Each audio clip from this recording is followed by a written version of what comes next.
Hey, everybody. Whoa. Welcome to Monday Night Live.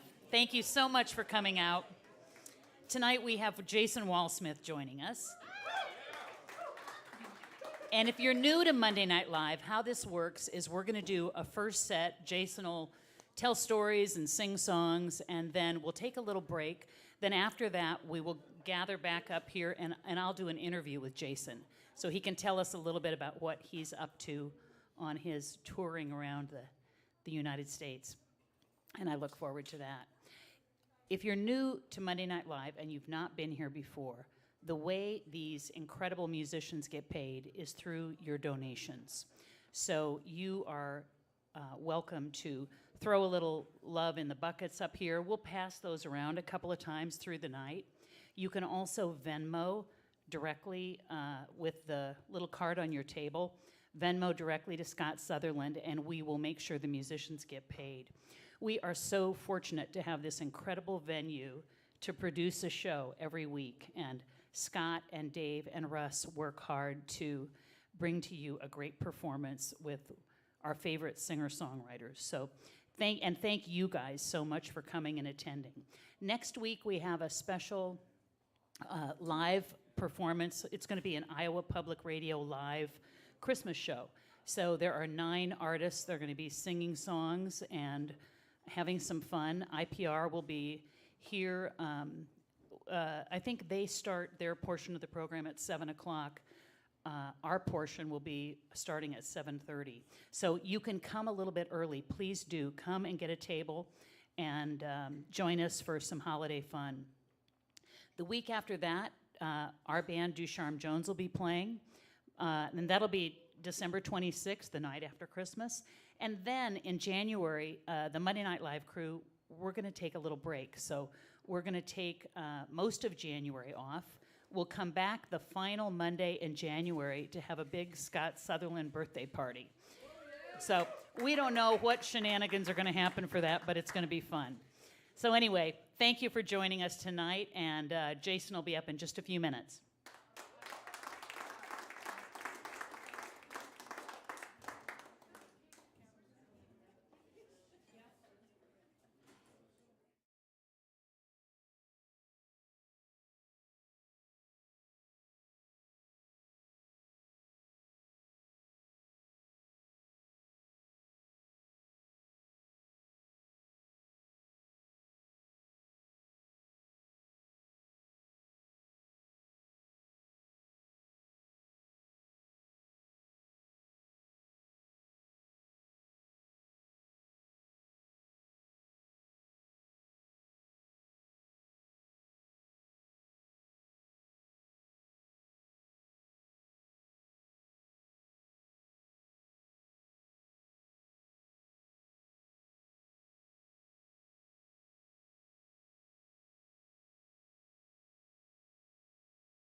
Darling, you've been feeling so bad, and it's the worst you've ever had. I feel it too.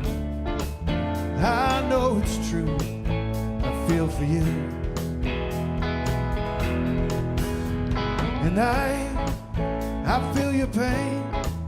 I feel the same every single day. 'Cause I know it's true. I feel it too. I feel for you. I wanna make you feel better, and I know that I can. Wanna make you feel better. Baby, I'm your man, and I watch you sleep. I pray the Lord all our souls to keep, 'cause I know it's true. I pray for you, I feel it too. So take a breath, just hold on, close your eyes, let it all be gone. 'Cause I know it's true, I feel it too, I feel for you. I wanna make you feel better,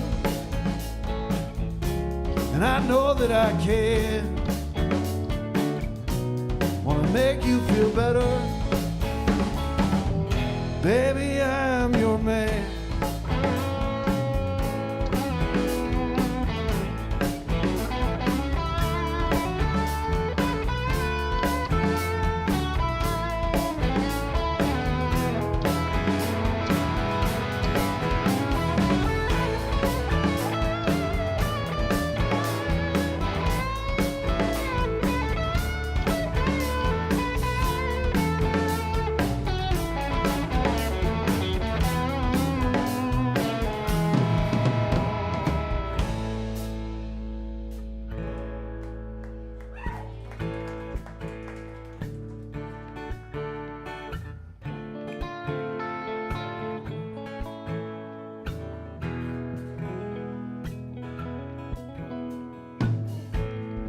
Darling, you've been feeling so bad, and it's the worst you've ever had. I feel it too.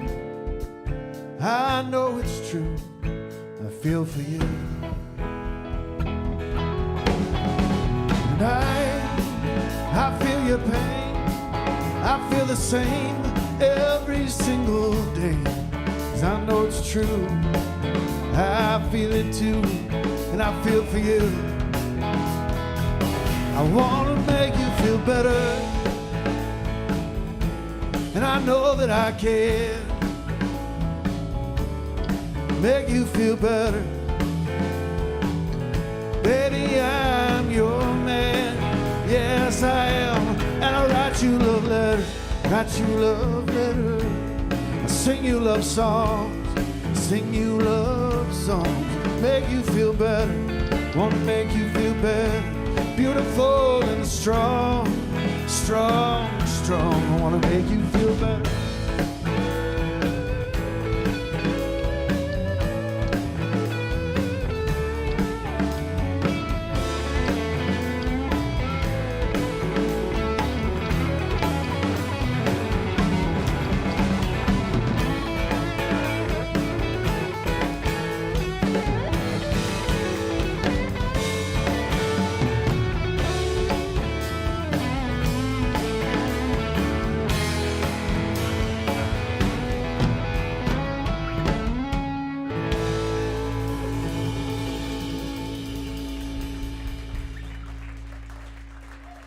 Hey, thank you very much.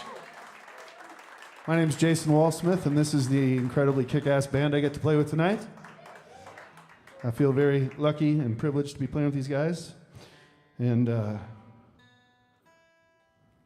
happy that you guys chose to come out on a Monday. So that was called Feel Better. This song's called The Wolf, and when I play it by myself, I like to say it's a song about a wolf. Or it's a song about a guy on stage alone in a room full of strangers. But tonight, I feel like there's a room full of friends. A few strangers, just a few. Hopefully you'll be friends by the end. And then I feel like I'm not up here alone. I got this band, so It's not probably going to ring quite as perfectly, but you'll still get the idea. It's called The Wolf.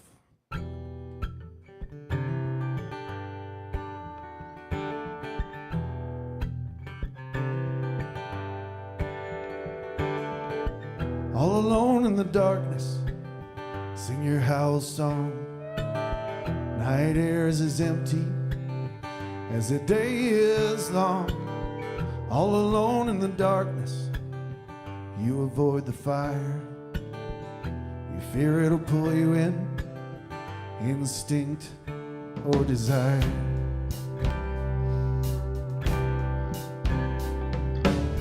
Spend your time in the outside, you can see your breath. Sit down on your haunches and try to get some rest. All you need is some shelter, place to sleep and a meal. Try again tomorrow for a better deal.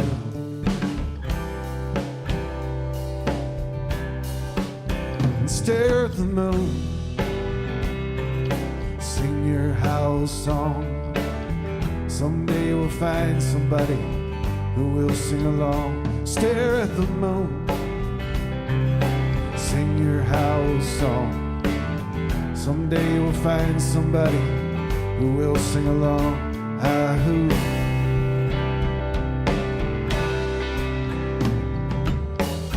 Follow tracks in the snow, made by whom you do not know. 'Cause you are alone here. It's the loneliness you fear. And you walk with an empty belly for food you have not known. You walk with false knowledge for things not shown.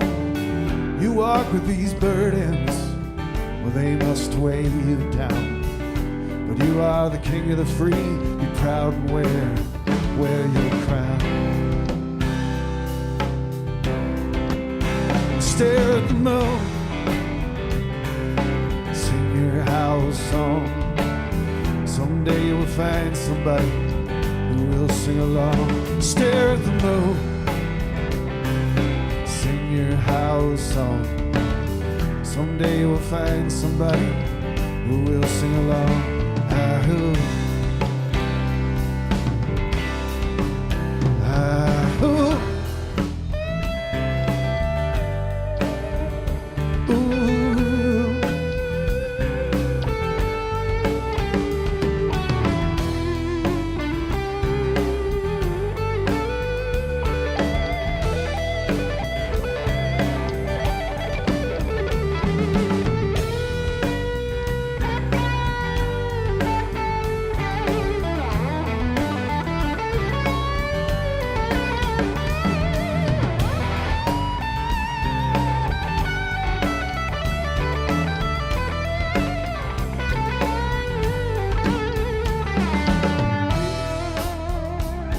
Yeah, that's Dave Ducharme-Jones. What's your feeling? That's natural. That desire to howl like a wolf after you hear a guitar solo like that, it's natural. Just let it out. All alone in the darkness, sing your howl song. Night air is as empty as her legs are long. All alone in the darkness, sing your house song. Someday you will find somebody who will sing along. Ah-hoo.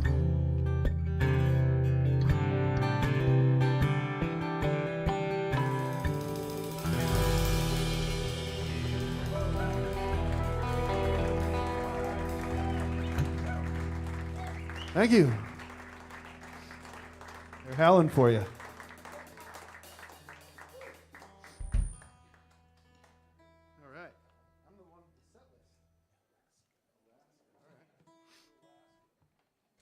All right, we're going to do a song called Alaska, which I wrote a long time ago before I'd ever been to Alaska. I just went to Alaska this fall, and with my band, the Nadas, we did a fan cruise in Alaska, and it was fun and beautiful. But I wrote this song a long time ago. I have a younger brother who used to be a fly fishing guide in Alaska. For a few years, he lived on Kodiak Island, which is a place where there are more bears than people. And the bears are fishing for the same fish that people are fishing for, and I always thought that was risky. So when he moved back to Iowa, I wrote him this song. It's actually kind of a song about moving back to Iowa. But for the longest time, it was one of those songs where the first verse I repeated at the end. It's like a trick, you know, to finish a song without having another verse. But then, years later, my friend Steve Cannon, who some of you may know, raced in the Iditarod up there in Alaska on a fat bike. Rode 1,000 miles on a bike in the middle of winter in Alaska. So I wrote a verse for him. So this is the version of the song with the Steve Cannon verse.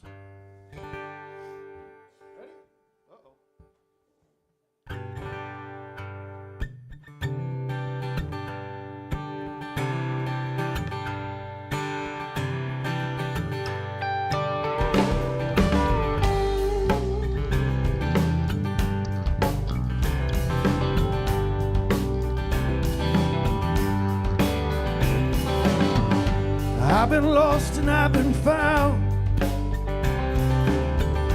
inside out and upside down, the right and wrong side of the tracks. Feels so good now to be back, to hear you say,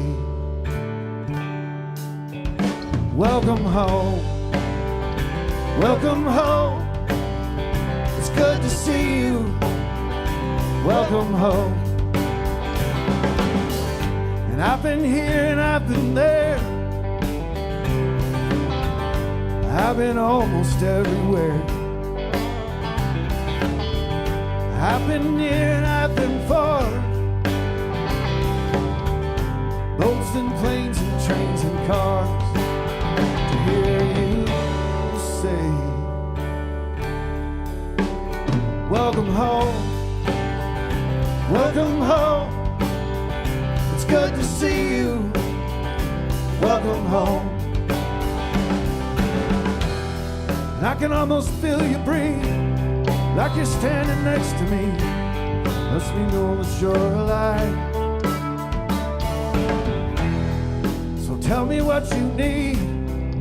Take this here from me, so I'll know that you're all right.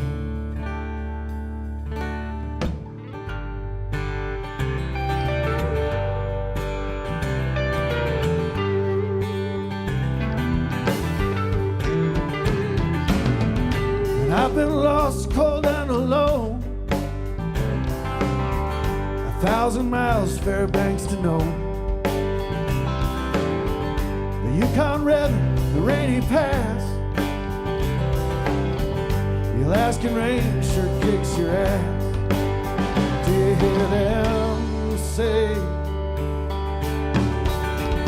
welcome home, welcome home. It's good to see you. Welcome home, welcome home, welcome home. It's good to see you. Welcome home.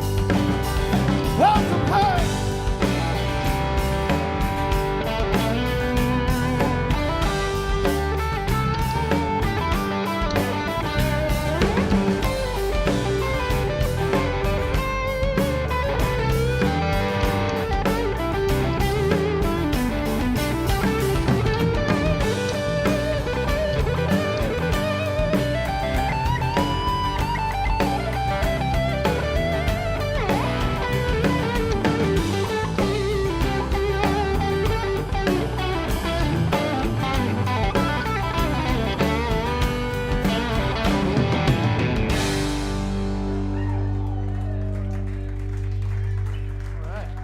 How's Alaska?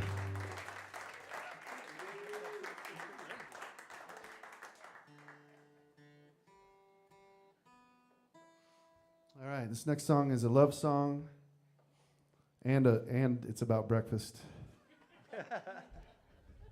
It might be a breakfast love song. It's up to you, really. A lot of these things you have to do some of the work on, you know.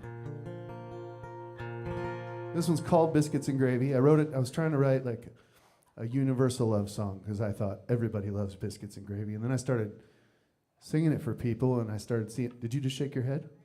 See, there's always someone like that. And then I realized that I was, like turning some people away. So I'm back to the drawing board trying to write a universal love song. But I worked another verse in with some other breakfast items to try to be more inclusive.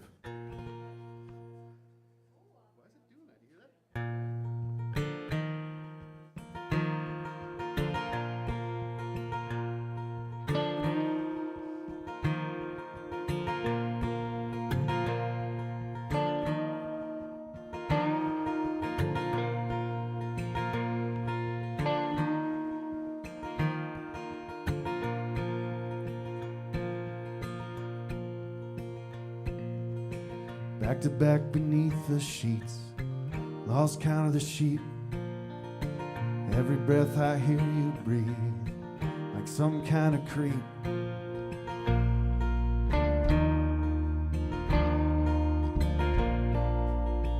Another night with a sight of grief, no relief.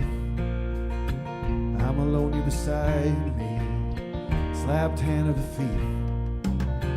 I love you like biscuits and gravy, even better than most. I love you like biscuits and gravy with a runny egg on toast. Cup of coffee that you can't see through, it's not as strong as my love for you. Wakes me up when I want it to, and gets me through the day. Hey, hey, hey, hey, hey, hey, hey, hey, hey, hey. This has been brewing all week. Try not to freak. One of us has to cave. You're strong and I'm weak.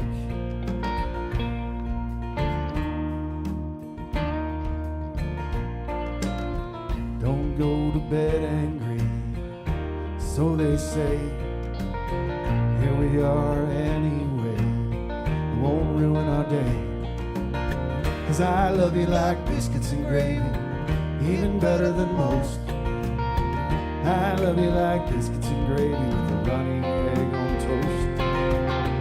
Cup of coffee that you can't see through, it's not as strong as my love for you. Wakes me up when I want it to, and it gets me through the day. Hey, hey, hey, hey, hey, hey, hey, hey, hey, hey. I love you like chicken and waffles, even better than most. Corned beef with the side of hash or avocado toast.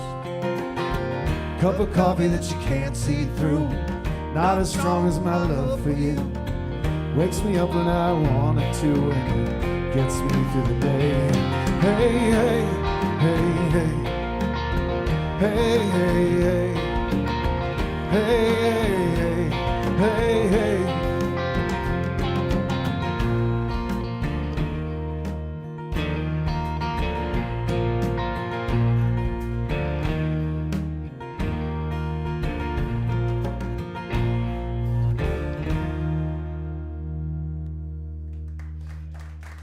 Thank you, that's Biscuits and Gravy.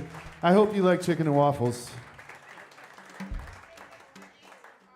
Eggs and coffee? Okay, good. I mean, I could try to work a cereal in or some. Okay. Okay. I love you better than Captain Crunch. You know, I actually played a show this year on a farm in eastern Iowa where the guy grows corn for the crunch berries.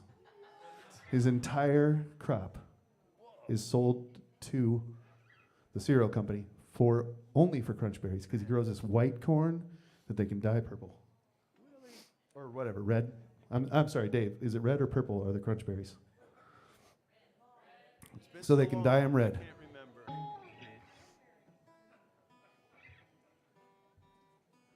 So I'm trying to get more gigs like that. You don't get more specific than that. So that was a song I wrote with my bandmate and my songwriting partner, Mike Butterworth from the band The Nadas. That's who I started writing songs with in 1993. And we write most of the songs together. And this next song is a love song that we wrote for my wife. Yeah, Mike and I. And a guy named Alex Deason wrote this one.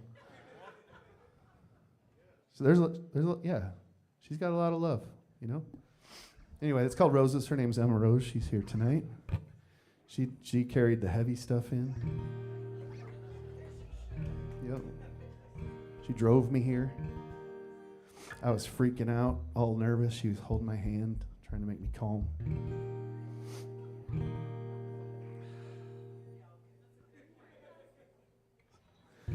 Could use you right now. Now, I'm not too bad now that I see you guys are friendly. But I was pretty nervous. All right, this one's called Roses. I did it all for the roses, not for the posies, not for the daffodils or dandelions. Did it all for the roses. It's not the miles, it's the driving that kills me. I need to be kind, 'cause I'm trying to get there. Wait up for me till my car door closes. I did it all for the roses,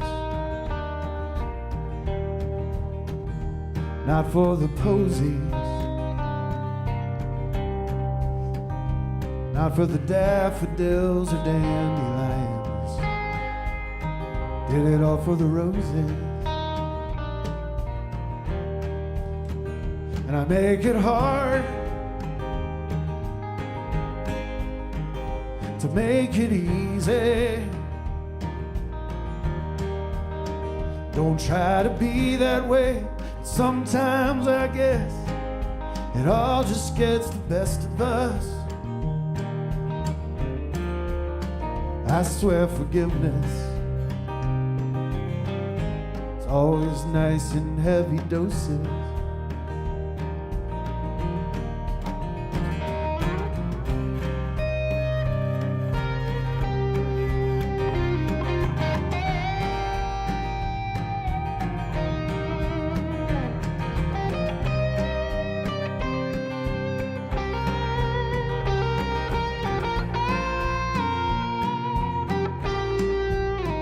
Did it all for the roses,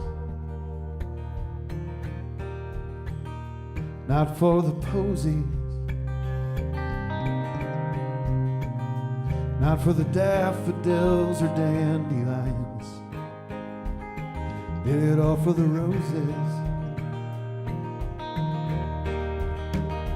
not for the posies, not for the daffodils or dandelions. Did it all for the roses.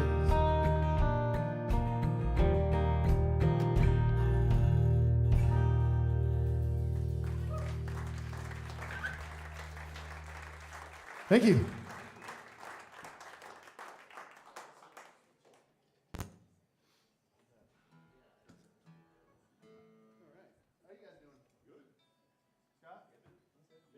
Doing fine? You?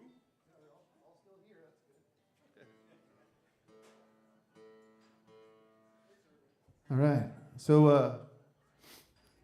all those Nada songs, most of them I wrote with Mike. Some of them I wrote on my own.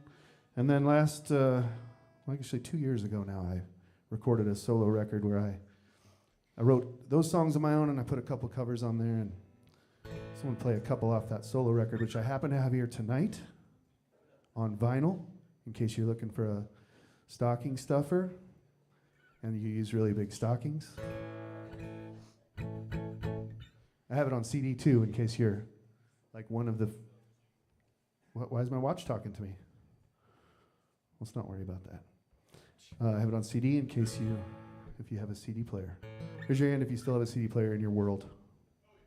Oh yeah, this is the right demographic. I've played like 100 shows with that CD and I've sold like 3. I imported 24 CD players from like China because I could get them for $3 or something. And so I would give away a free CD player with every CD purchase. I have one left. No, there it is. For example, this song is about that van.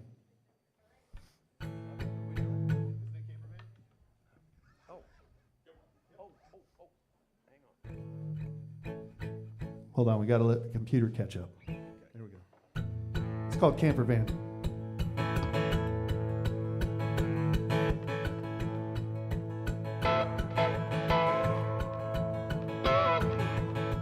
Eight hours to the Black Hills Mountains, past the Turtle Buttes, and we're still counting the signs. To the Wall Drugstore, playing stone-faced with crazy hoes. 7 hours to Yellowstone, oh, give me a home where the buffalo roam.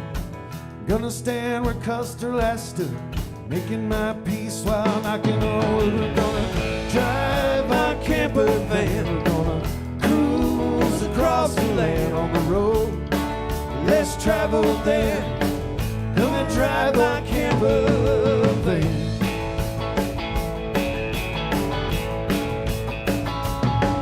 Only 45 miles and it's all 2 lanes across Idaho via Coeur d'Alene. On the way back home we'll take the southern route along the Snake River like you wanted to. 4 more hours to Puget Sound, nephews growing by leaps and bounds. Stay a few days just to rest our bones.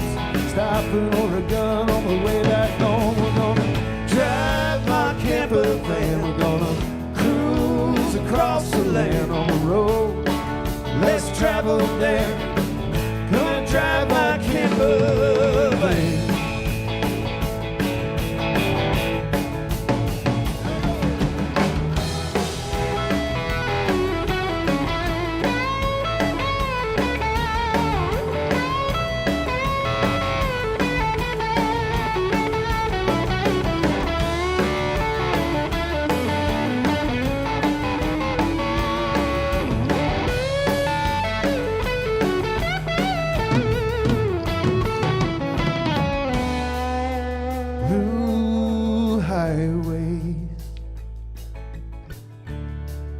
Scenic roads and byways,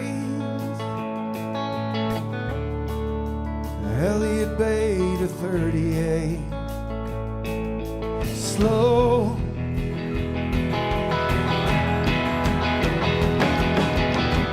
Head south on the 101, stop in Forest Grove, let it come undone.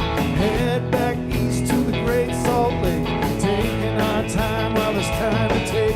8 more hours to the Great Divide, it's all downhill, gonna let it slide. Stop at home just to wash our clothes, pack it up again and we hit the road. We're gonna drive my camper van, we're gonna cruise across the land on the road. Let's travel there, gonna drive my camper van, we're gonna cruise across the land on the road. Let's travel there, gonna drive my camper van. Gonna drive my camper van. Gonna drive my camper van. Thank you.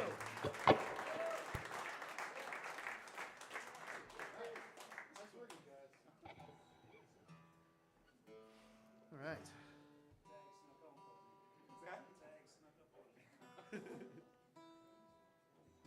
All right, this one's called Pocket Every Stone.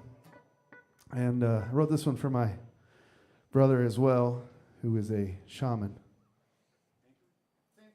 Oh. So he, like I said, he was a fly fishing guide. And he went from being like an outdoor guide to being a spiritual guide. So now he's a shaman. And he might be taking some time off from that right now.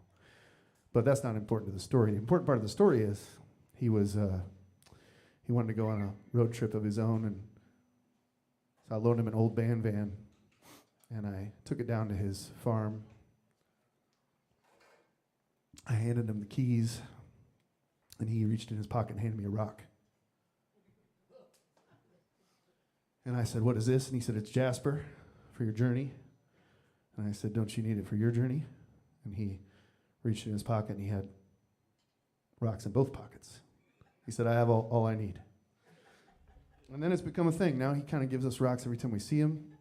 We carry him around. We used to carry him all on the dashboard of the van until we found out that that's where the airbags were. So now we carry him in like a box under the seat, but still, they're doing their job. So this is for any of you rock hounds or crystal gazers. Whether you have a rock on you tonight or you just pick them up from time to time. It's called Pocket Every Stone. Turquoise and jasper, rose quartz and gold. On days they tumble faster,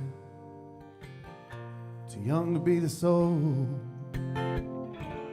Amethyst and topaz, Apache tear and jade. Keep these stones here in your pocket. Follow the path they say. Dogs are mad today. Another bone drug my way. Hold it up to mask your face, they say. Probably found it in the ditch. No idea which is which. It'll do to scratch this itch, they say. They say the past goes on forever. They say the future is unknown, except to those of us who stand together, except to those who pocket every stone.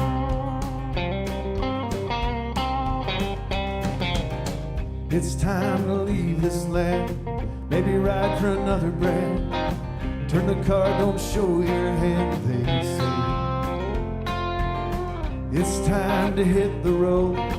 It's time to light my load. It's time to leave this place, they say. And they say the past goes on forever. They say the future is unknown,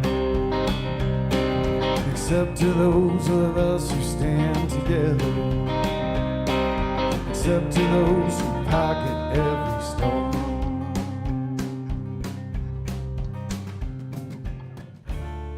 And the spirits, they do move you, and the rocks, they weigh you down. So you keep them in your pocket, and you try not to drown. Smoke them if you got them.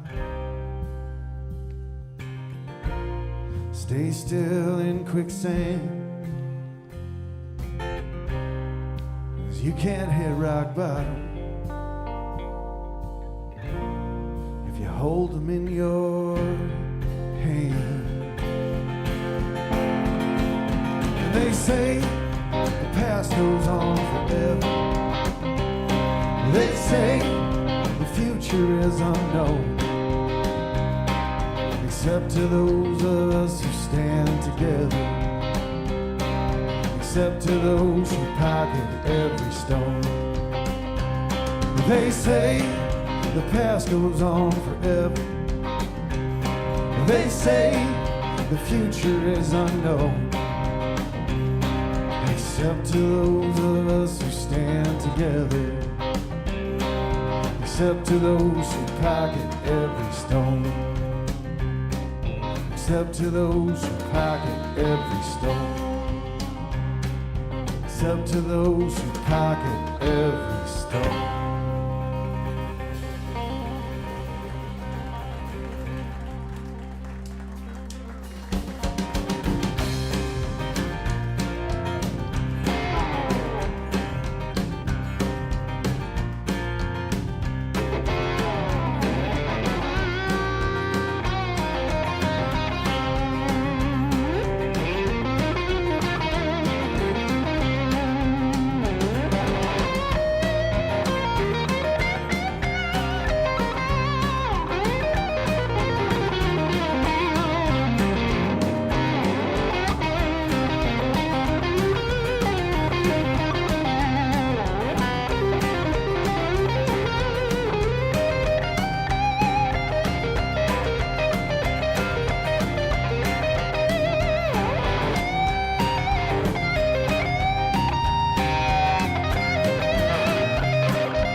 That was nice. I felt sometimes you got to let Dave off his leash a little bit. Just let him have a little bit more runway, right? That was awesome. Thanks, Dave. Thank you. Come back to Anchor now? Yeah. I forgot to print off the set list, you guys. That's like one of the jobs of the guys whose songs. And so we're working off the set list that we used during sound check, where we crossed off the songs as we felt like we knew what they were. So we're working off set lists with all the songs crossed off, which is mentally, it's kind of weird. I just wanted to give them a little peek behind the curtain. All right, this one's off my solo record as well. This one is a cover, though. This is a song called Anchor, and it's by a band named The Reels from Denver, Colorado, that were around for about 9 months, I think. And they were around. They recorded this song and a couple others.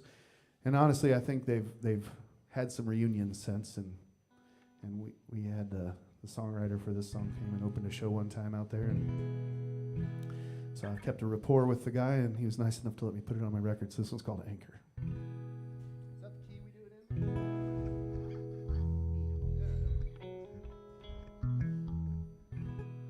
Lately I am aware of the fact that you seem to have some kind of magnet, and I'm caught in your field. It's like I was made out of steel. And I get a feeling the ship it's reeling, it's taking too much on board. I've got nothing to prove, I might as well move to your shore. And I lie in my bed, and I'm falling deeper. Everything's heavy like childhood fever. And then when you go, I'm sinking low like an anchor. Feeling the breeze before your eyes seize, and it's time to row the boat from the bay. You'll get torn into bits if the big storm hits and you stay. And I lie in my bed, and I'm falling deeper. Everything's heavy like childhood fever. And then when you go, I'm sinking low like an anchor.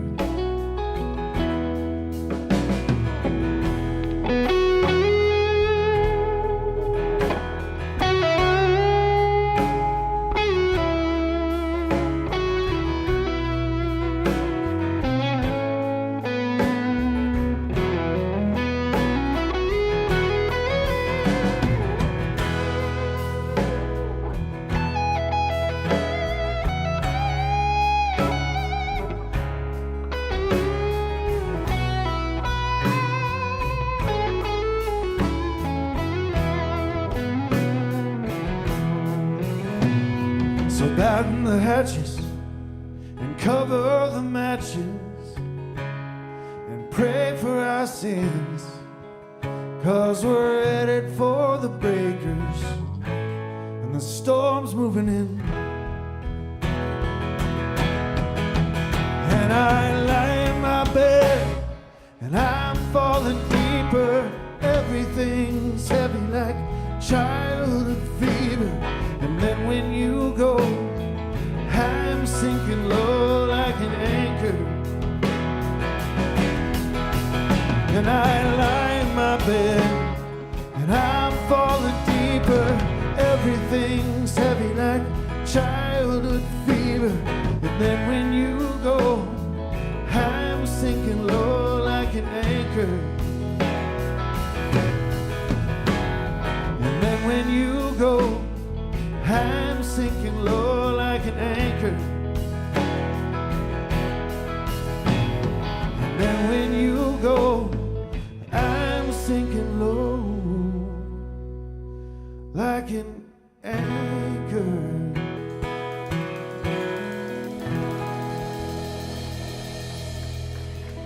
Thank you.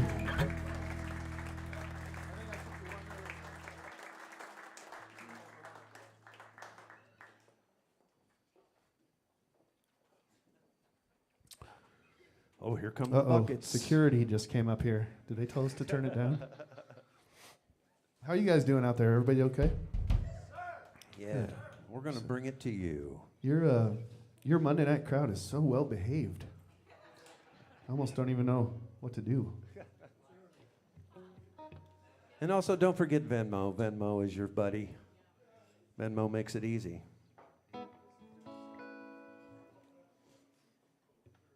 Did you just write their tagline? I kind of Venmo. make it up on the spot. Makes it easy. Makes it easy. Venmo, give and forget. It's like you're not even really spending money, you know?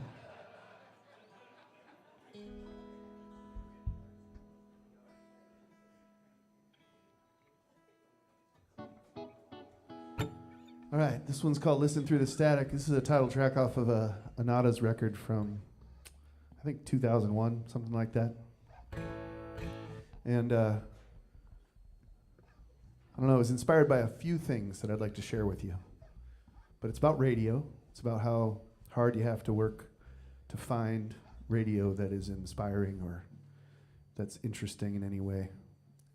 And back in the day, when I started writing songs, I was going to school in Ames, and to tune into like KUNI night music, you had to drive outside of town to pick it up. You could get it just outside of town, all the way around town, but if you went back in town, it would get all staticky. So I would go drive around at night and listen to the radio outside of town. That's one. Another time, it inspired this song.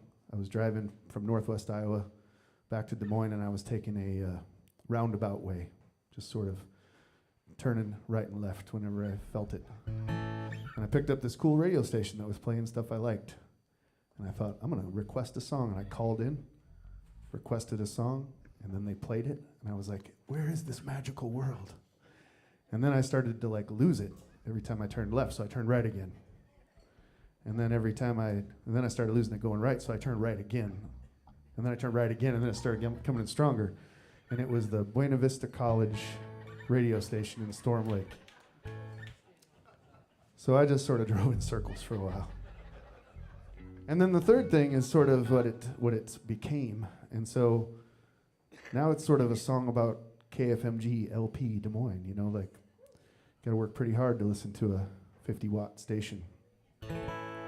But interestingly enough, the cover art for the record, because the record's called Listen Through the Static, I went over to Ron Sorensen's house, it's not too far from here, and he was in the process of digitizing like hundreds of thousands of CDs at the time. So I knew it was his house because he had about 400 computer carcasses on the front porch of his house, where he would harvest the hard drives, and then I walked into his house, and I had to walk over CDs to get through the door, and every room was full of CDs. And so I went in there and I borrowed some old photographs from KFMG from the early days, from 103.3 KFMG. And so that's the cover art for this record. But anyway, that's the backstory for Listen Through the Static. So it's about radio. We start this one together, don't we?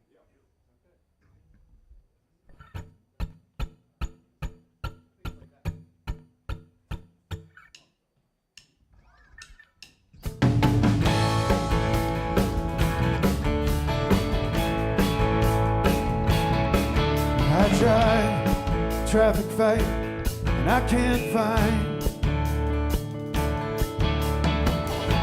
a frequency to clear my mind. Bought and paid for every hour on the hour. I scan the horizon for radio tower. Listen through the static, and I listen through the static.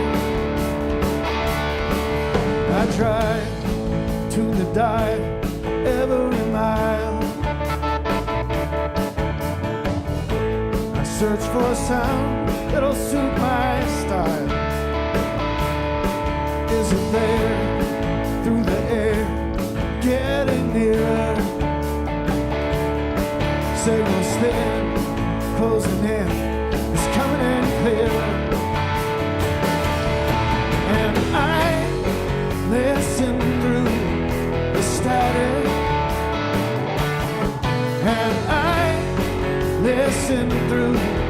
the static.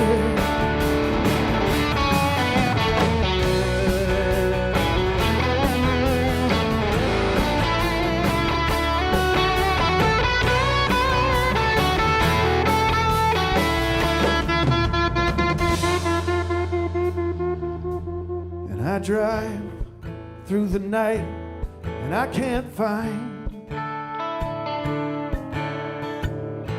a frequency to change my mind.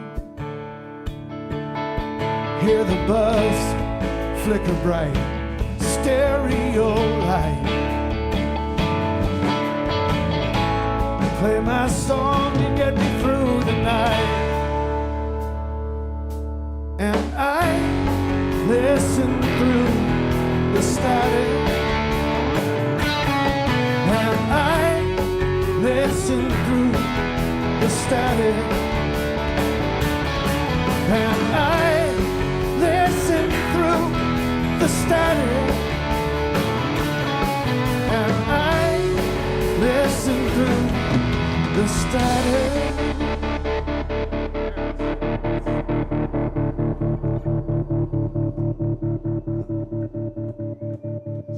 Just keep going as long as it'll go.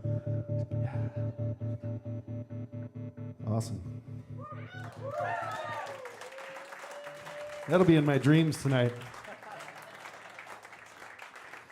So you can tell how old the song is. There's like 2 clues to how old the song is, because it's got the chorus about, or the I guess the verse about driving until you see a radio tower, and then just drive into it on the horizon so you can tune in better. Don't do that anymore, really. And then the last verse where it talks about the tuning the radio so till the stereo light flickers and then goes solid. That doesn't exist anymore. I've got lines about payphones in my songs. None of these songs, though. All right, what do we got? This is another cover. This is by a guy named Fred Eaglesmith. And this song's called Water in the Fuel. And while I didn't write it, I've lived it. And if, I don't know if any of you drive diesel vehicles here, but if you get water in the fuel of a diesel vehicle, it can be catastrophic. It can happen, several different ways. You can just get contaminated fuel. You can get condensation from weather conditions. People can piss in your fuel tank, like outside of a gig late at night, and they're all drunk and you're trying to load out. Many different ways. I've had them all. I've had all of them. And in one case, it was the third option, and we were playing Denver, Colorado, and we were driving home after the show, and so we made it to about, well, we must have been driving to Kansas City because we were on Interstate 70, but we made it to about Hays, Kansas before the bus gave up. Luckily, right on a exit ramp, right into a truck stop with a 24-hour mechanic. 8 hours later, we were back on the road. All you have to do is drain 148 gallons of fuel and then bleed the system, change all the filters, probably service the thing, and then fill it back up and then get all the air out. That's all you have to do. So, like I said, I didn't write this song, but I have lived it. Darling, I've been coming down over Route number 67. Just got off the turnpike, avoiding the Ohio State inspection. Johnny Law followed me up the road, and he turned back, and he let me go. I guess this old truck ain't worth shutting down. And your voice last night on the telephone said you wouldn't be there when I get home. So when I get to Cleveland, I'm gonna head back south. And the light keeps coming on. I've got water in the fuel. My brakes are go. I've got a left front tire that's throwing thread. By tomorrow morning, I could be dead. Baby, maybe you've been right all along. Baby, maybe you've been right all along. said you couldn't stay with the one who was always gone away. All you wanted to do was to settle down. You wanted to buy that little trailer out on the edge with the money you were saving, with a carport and a color TV, no place to turn around, and the light keeps coming on. I've got water and the fuel, and my brakes are gone. I've got a left front tire, it's throwing thread. By tomorrow morning I could be dead. Baby, maybe you've been right all along. Baby, maybe you've been right all along.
Crawled in the sleeper, I held you tight. Looks like we're on thin ice now.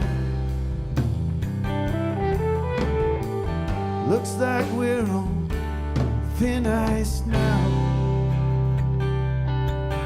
And the light keeps coming on. I've got water and the fuel, my brakes are go. I've got a left front tire, it's throwing thread. By tomorrow morning I could be dead. Baby, maybe you've been right all along.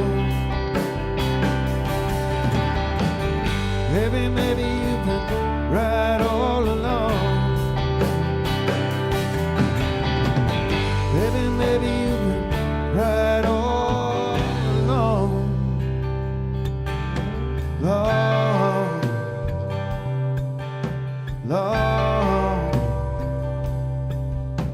long.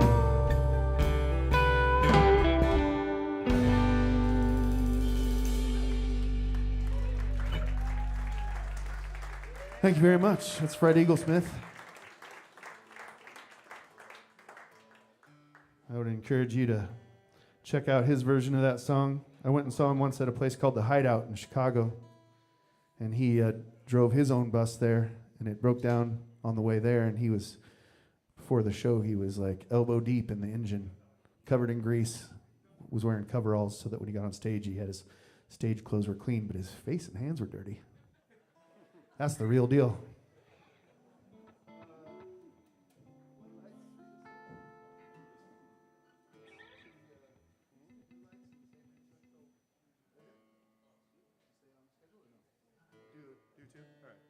We got a couple more, and then we're going to give you guys a break. You've earned it. And then we're going to play another set, but we got two more of this set just in case you're keeping score, keeping track, watching the line for the restroom, that kind of thing. This one's called The Blue Lights. And a lot of people think it's a song about cops, but it's not necessarily. It's about the airport, a parking lot that used to be behind the airport. I don't know if any of you guys are from Des Moines. Maybe some of you visited the Blue Lights from time to time. I grew up on the south side. South side. So that was our backyard, you know. Yeah. South side. Wow. Don't be shy. Take it easy. Settle down. So yeah. It's of course not there anymore. Thanks to the Taliban. But you used to be able to go park there if you wanted to be alone with someone.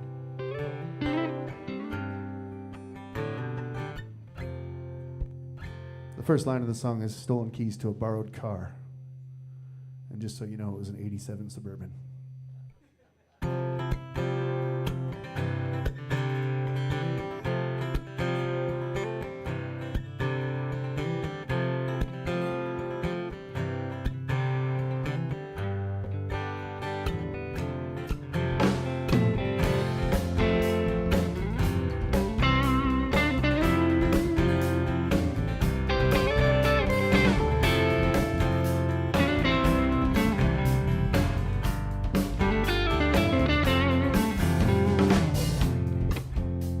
Stolen keys to a borrowed car, old enough to go this far.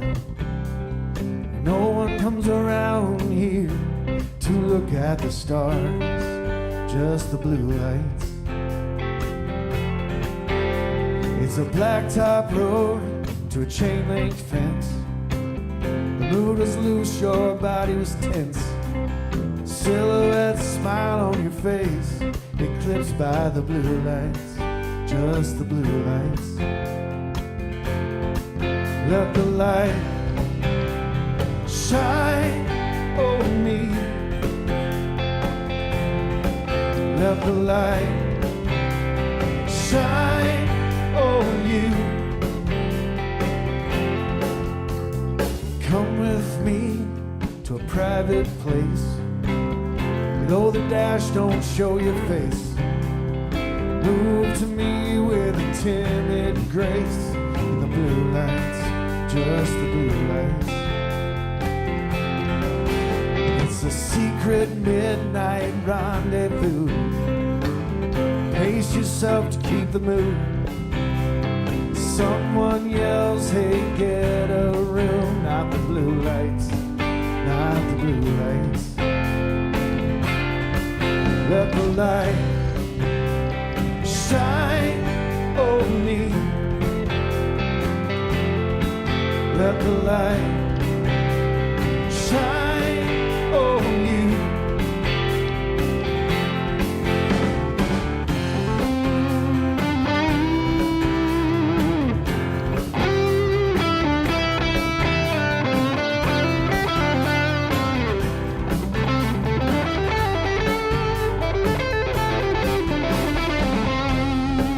Let the light shine on me.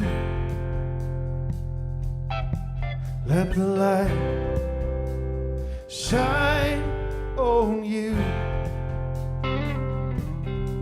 Let the light shine on me.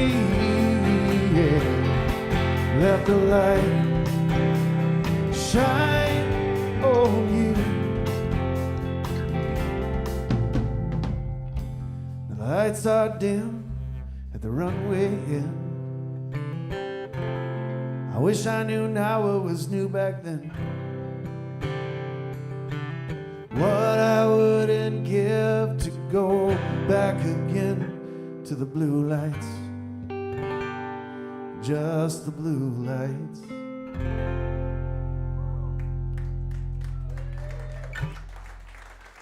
Thank you.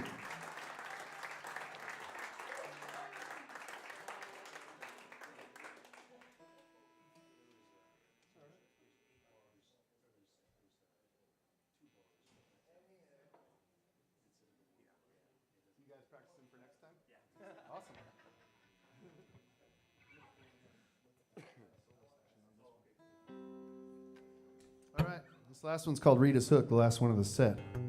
Now, just because we're taking a break doesn't mean you are allowed to leave. Just so you know. There'll be people at the door watching. Just kidding. You're allowed. I just hope you don't. This one's called Rita's Hook, and this was inspired by a woman named Rita Whitmer, who came up to me after a show and invited me to coffee. And I like coffee, so I met her for coffee. We had a great time. She told me her life story, and she was pushing 80. So it was a long story, several cups of coffee. And at the end of it, she handed me a manila envelope with basically like some legal paperwork in it. And she said, I want to give you this.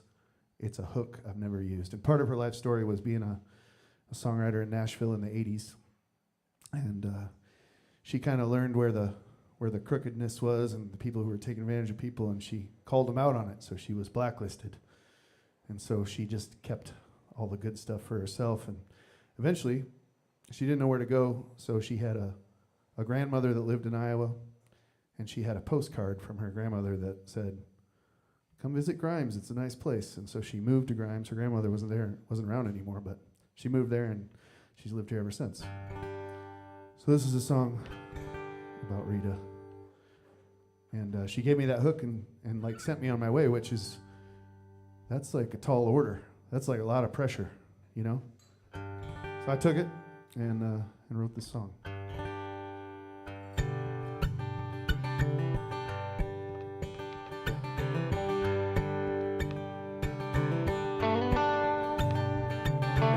She blew into town on a whim and a prayer.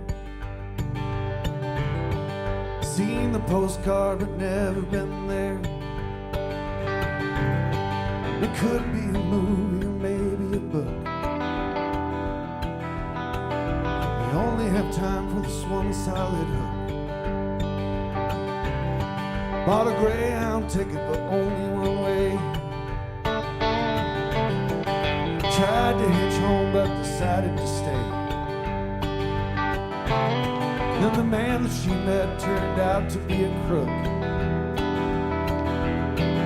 So he never gave her one solid hook. Yeah, you'll be singing in your sleep. Yeah, you can't hold what you can't keep. Yeah, now they play it on repeat on the radio.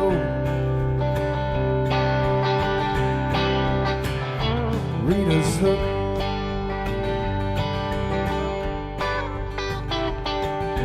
She kept writing and playing in the round. Got a weeknight gig at a bar uptown.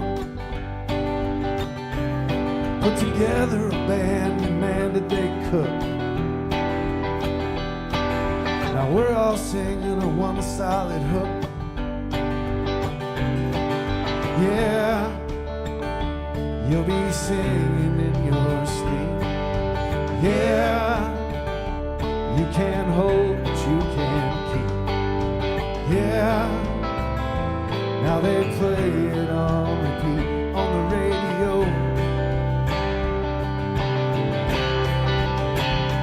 Rita's Hook.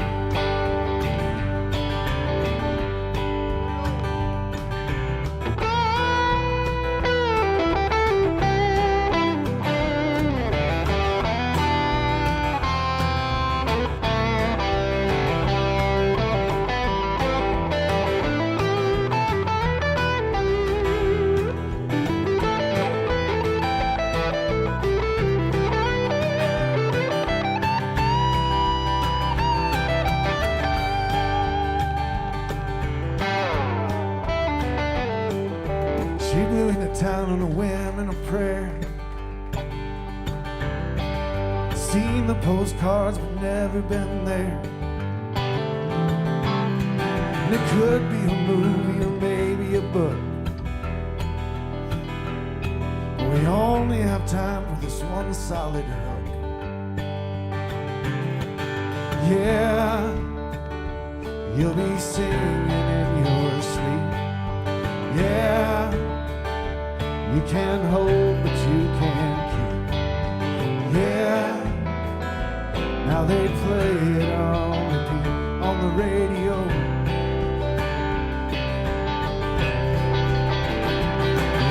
hook. Lead us hook. Lead us hook.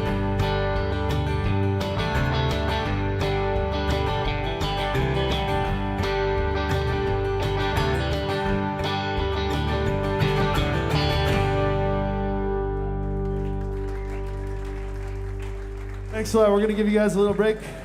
We'll be back up here. You know the drill.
Thank you so much for coming out to Monday Night Live. I'm Anne Ducharme-Jones, and we usually do an interview with our artist right before the second set, and we're getting ready to do that right now with Jason. But first, I have a very important and challenging situation. So next week, we have a live holiday special, and Iowa Public Radio will be here, and we will be on the air. It's going to be a fun night, but this is the dilemma. We started a list of names of people who wanted to reserve a spot for that show next week, and we lost the list. I think I was number 1 on it. I was on there first. Number 2.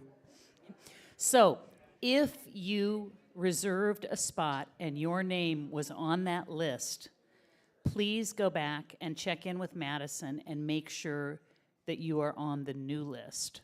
And we're gonna. I think that tomorrow the tickets will be online on our Monday Night Live website, so you can sign up there too.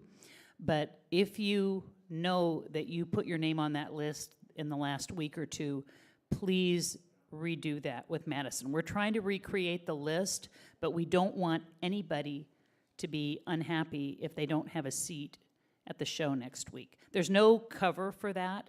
It's going to be a charitable contribution for the Iowa Food Bank. So we do hope you'll come join us. But yeah, if you want to be on the list, go talk to Madison at the door. Is it full? Is it sold out? I think it will absolutely. Is it already?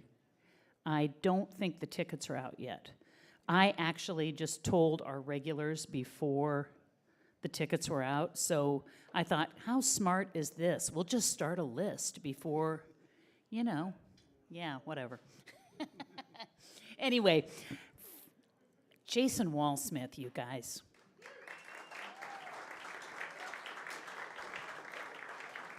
So I love this part of the show, and everybody that comes to the show tells me how fun it is for them to really get to hear firsthand from the artist a little bit more about what's going on in their life.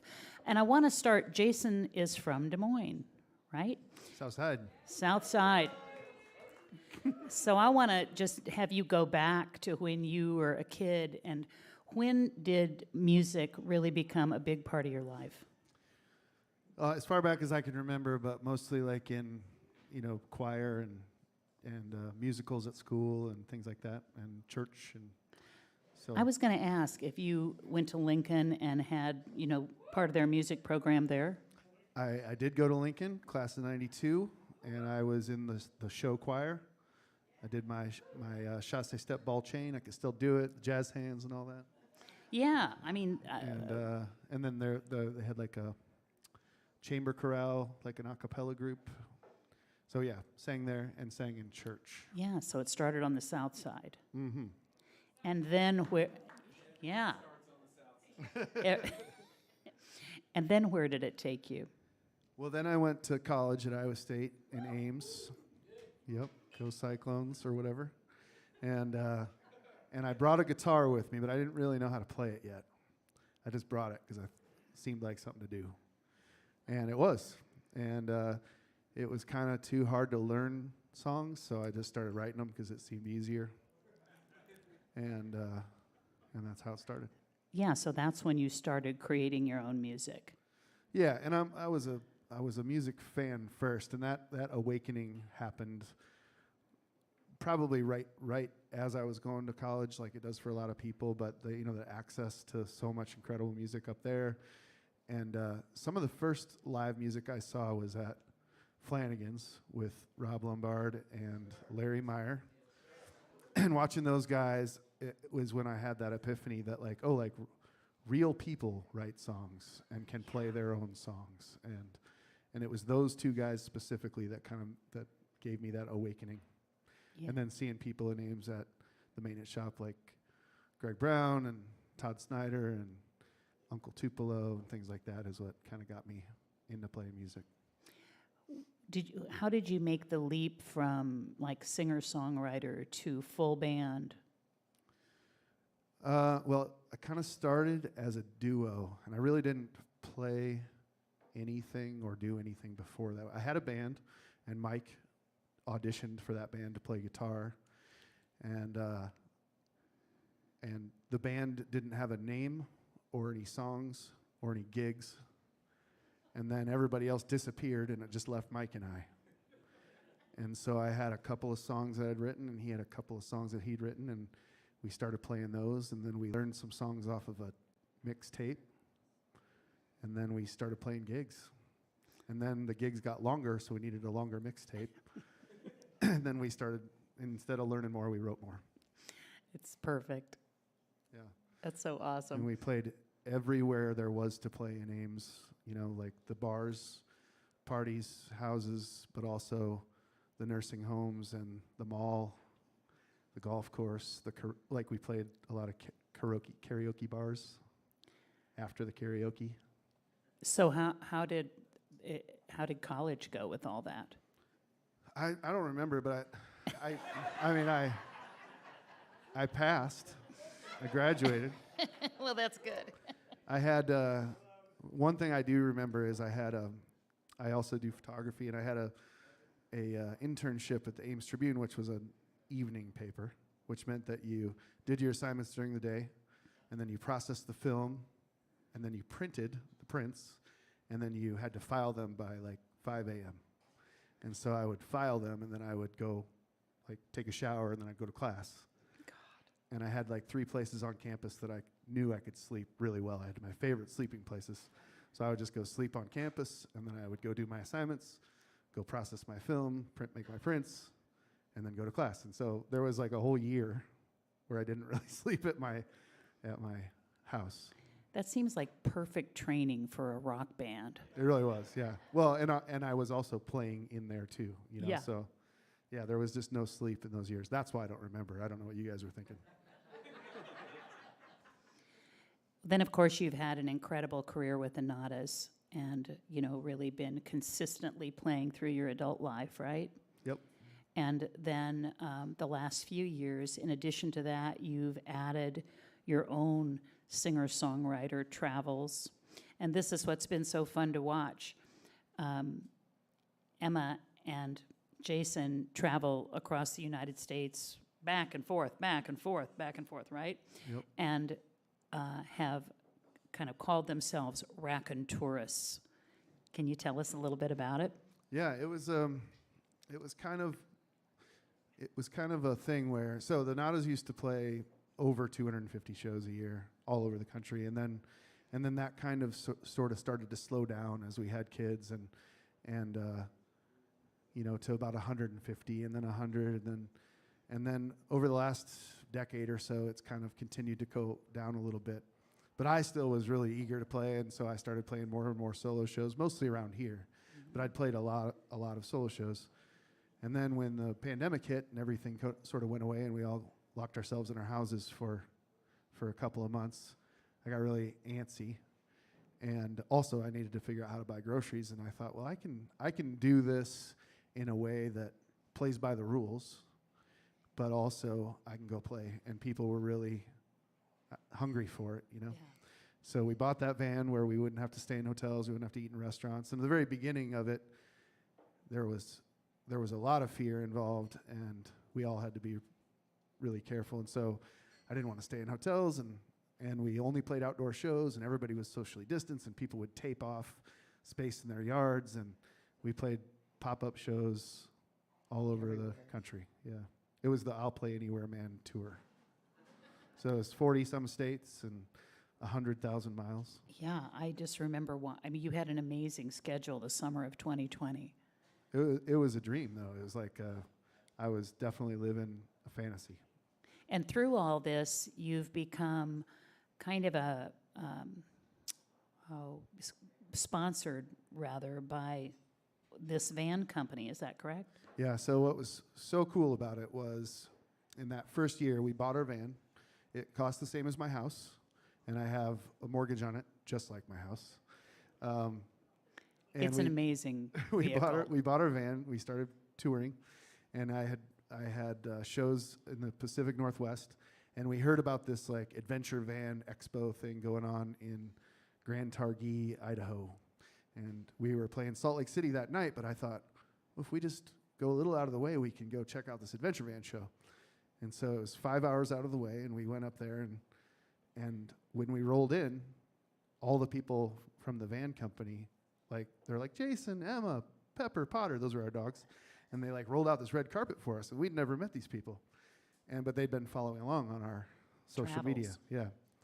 And so one of them said, well, I heard you have this camper van song. Let's hear it. And so I just got out my guitar and stood there in this parking lot and played for all these strangers. And it was just a really, it felt very natural. Nothing was forced about it. And it was the CEO of the company. He's like, I love what you're doing. And he has like this past in the music business. And I think he just really liked the way the van had kind of like saved our living, you know? And so he's like, I want to give you tour support like record labels used to do. And so that's what they do. That is so great. And yeah. And really so perfect for what you guys were already doing. I mean, it's wonderful that you have that kind of support from that community. Yeah, and not only that, they then said, you should record these songs, because I had been writing these solo songs. And I was like, I'd love to. I've been thinking about it. And they said, well, we have this great recording studio in Alabama, which is where the van company's from. And it's called Fame. And he's like, we know the guys there. What if we book you some time there? And I was like, well, that'd be awesome. And then I was like, will you play on it? You know, so it's the CEO of the company plays guitar and keys on it, and then the quality control guy who checks off all the lists before the van leaves, he played bass, and the marketing guy played drums, and so they're the band. There's something really serendipitous about it all, right? Yeah, I mean, that's crazy. Like, I feel like I'm living in a fairy tale. Yeah. Well, tell us a little bit about what you're up to in the next few months. Are you going to be, like, for the winter, are you going to slow down a little bit, or where are you going to be? Well, I guess I always slow down in these 2 months around here, these 2-3 months. I call them the doldrums of winter, and just because everybody slows down and we all take a little break. But I'm always anxious to go somewhere and play. So I have a couple shows in Colorado in January that I'm going out there to play, and then I'm thinking about starting a new record in March, and I'm going to try to keep playing backyards. And then the Nadas have a new record that we're done with, that we're trying to decide what to do and how to get people to listen to it. And so then I'll just kind of chase whatever happens there as well. So I noticed today on your social media, it was either today or yesterday, that he did put out a little thing that if you are interested in booking him and offering that up as a gift to someone, you can do that now, and he will send you a video message. Yeah, to unwrap on Yeah, under to the tree. unwrap and to offer up to whoever you are booking the show with. So, take advantage of that. I really had an incredible time playing these like little tiny private shows for small groups, and it's kind of hard to explain unless you've done it, or if you've hosted someone. Yep, I've played your backyard. I've played a few backyards here. I played your backyard, and it's magical. You guys have played his backyard too, right? And it's hard to describe, but it creates this different environment. A lot like what xBk creates here, but you just don't get that everywhere, And so it's fun to just go do those kinds of things. I want to thank you for joining us for Monday Night Live. It's part of what we do here is bring artists together with these incredible musicians back there, Scot and Russ and Dave, and offer up an opportunity for a songwriter to play to this amazing listening audience, right? That's amazing. The audiences, you guys are amazing. The space and the energy here, and then playing with these guys. Like, I wrote these songs, and then I had to play them over and over again, and then I had to listen to them and write them down again to try to remember them, and I'm still going to make mistakes. But these guys get up here, barely even hearing the songs, and working like daredevils without a net, and just make them better. It's I just like amazing. Daredevils without a net. It's amazing. That's pretty good. Thank you again for joining us. Thank you, Emma, for coming. And thank you guys for hanging out. Let's get a second set going.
All right, I'm going to do one up here by myself while these guys get the most out of their break. I'm going to play a song called Ends Meet because it kind of speaks a little bit to what we were talking about. Even though it's a really old song, it's always been it's always a little tricky to figure out how to make ends meet. So I've done a lot of odd jobs over the years to go along with being a musician. I've milked some cows. I've mowed some lawns. We used to travel around. We bought a lawnmower at a garage sale as a band lawnmower one time, so we could drag it around in the trailer and mow lawns on our downtime. And for a while, I worked in a Pillsbury strudel plant. I worked the frosting line. Specifically, I worked the metal detector on the frosting line. So my job was when the thousands of packages of frosting were flying by at like 40 miles an hour. If the light started flashing and the alarm went off, I had to pull this big handle which would change the direction of the belt, which would throw all of the frosting into the dumpster for a few seconds, and then I'd pull the handle again and it would go back and all just keep going by. I know, I felt like a hero. I wore a hairnet, of course, steel-toed boots, chainmail gloves, and a beard net.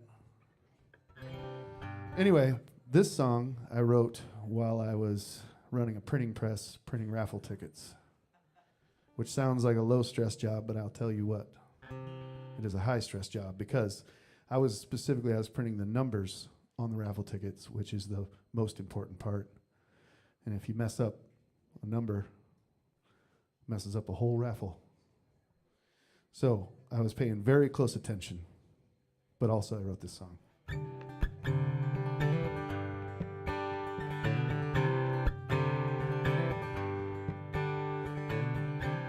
I perpetuate the lie. Sit and watch the numbers roll by. Make myself stay. Chanting yet another day. It's all about trying to make ends meet. Stare until you go blind. standing on your own 2 feet, pushing through the daily grind.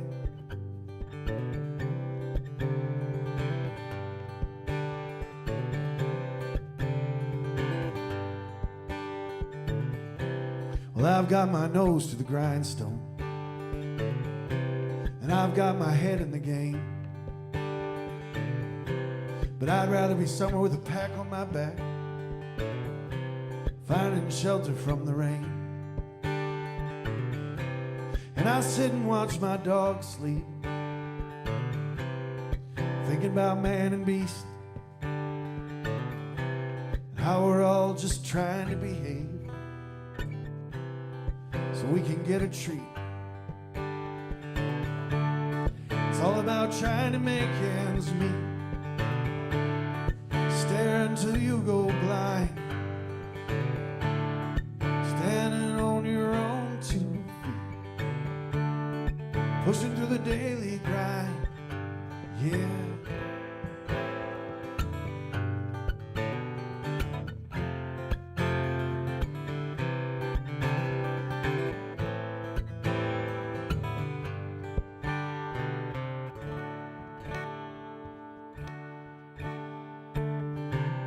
You can lead this horse to water, but you can't make me drink. But you can saddle up and ride, find your own kitchen sink. And now we're off the subject. Let's get back to this job at hand. Just remember it could be worse. At least you don't play in a band. It's all about trying to make ends meet, stare until you go blind, standing on your own 2 feet, pushing through the daily grind.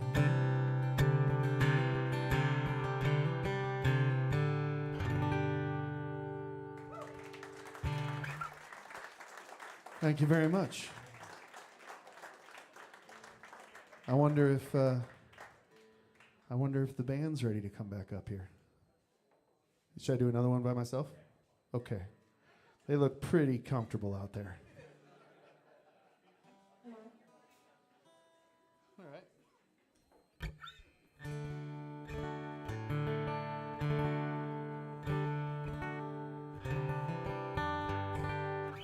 Okay.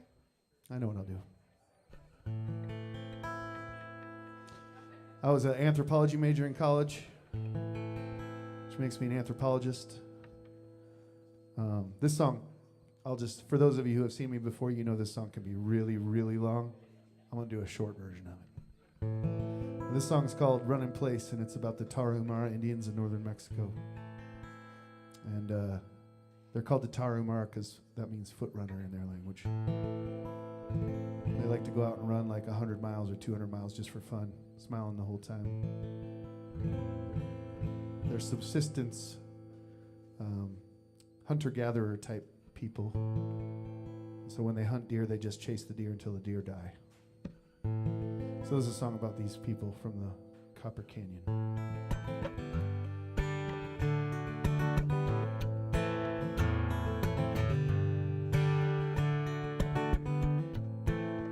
Way down in Mexico, we live in the rocks where the winds don't blow.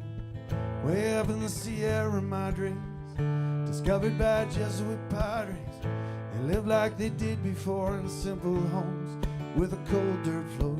They live like they have for years. They don't share our fears. And they run in place. They run on the canyon walls at their own pace. And they run in place. They run for 1,000 years. They run in place.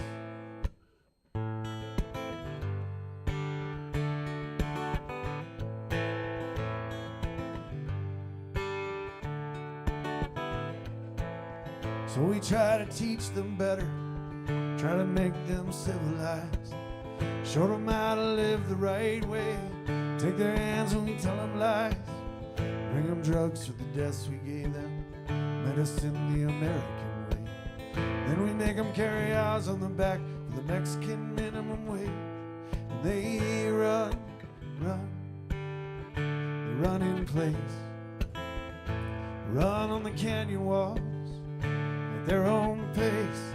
And they run, they run in place. They run for 1,000 years. They run in place.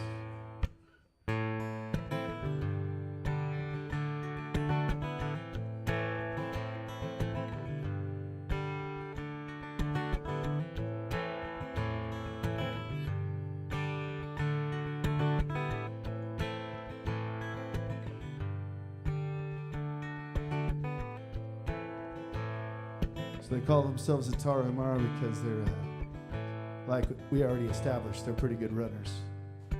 I fancy myself a runner as well from time to time. Like, I sometimes can run up to 2 miles if I walk a little bit at the beginning and in the middle and at the end.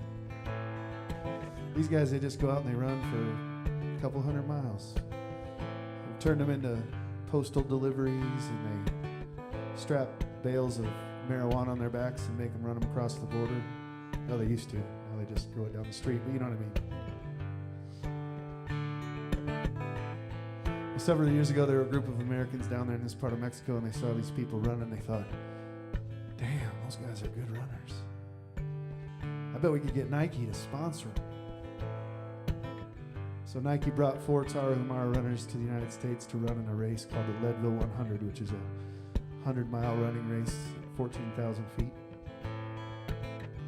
Nike gave them Air Humara shoes and spandex shorts and polar fleece jackets and headlamps so they could run through the night. And everybody was watching them. Everybody knew they were these legendary runners from Mexico. And they started out strong. They were at the front of the pack, and it didn't take long, and they were falling down and tripping over little things in the trail, and they went from the front of the pack to the back of the pack, and everybody was confused, especially Nike, and they're like, what the hell? I thought you guys were good runners. How are we supposed to sell shoes? So they said, you're embarrassing us. Take off those shoes. So they took off their Air Humaras and they put on their homemade sandals that they made out of leather and recycled tires. They took off their polar fleece jackets, and they took off their headlamps, and they lit these torches. They went from the back of the pack to the front of the pack. And they ended up getting first through fourth. I know this story sounds far-fetched, and even I sort of thought maybe I made it up when I wrote the song, and after a while I started to question it. And then, like 10 years after I wrote the song, this guy named Christopher McDougall wrote a book called Born to Run, all about these Tarahumara guys, and the whole story was in there exactly like it is in my song. And I was like, it's true. I should have written a book.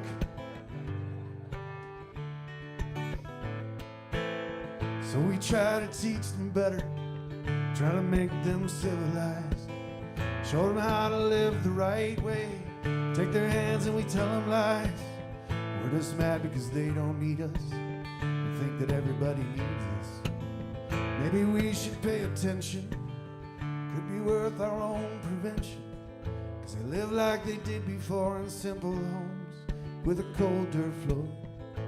They live like they have for years, they don't share our fears.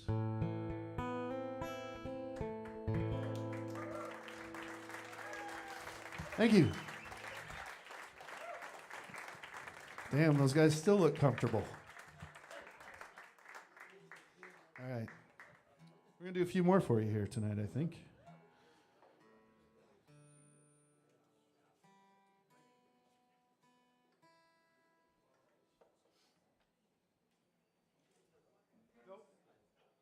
Nope.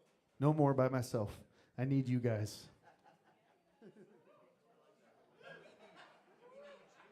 Ladies and gentlemen, welcome the band back to the stage.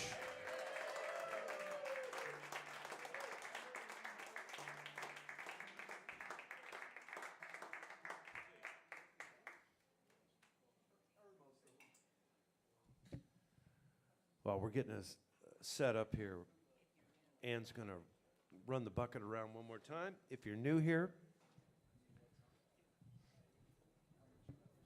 she'll make it easy for you. And of course, we also have the cards on the table with the QR codes for Venmo.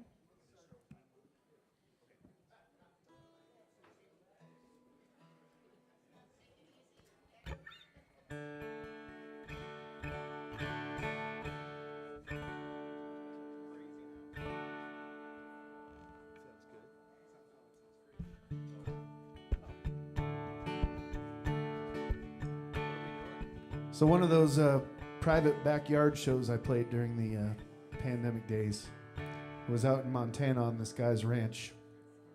And his name's Bill. And he's like a 7th generation rancher on this. You guys seen Yellowstone? It's kind of like that. Only it's a much smaller house and they're much more normal people.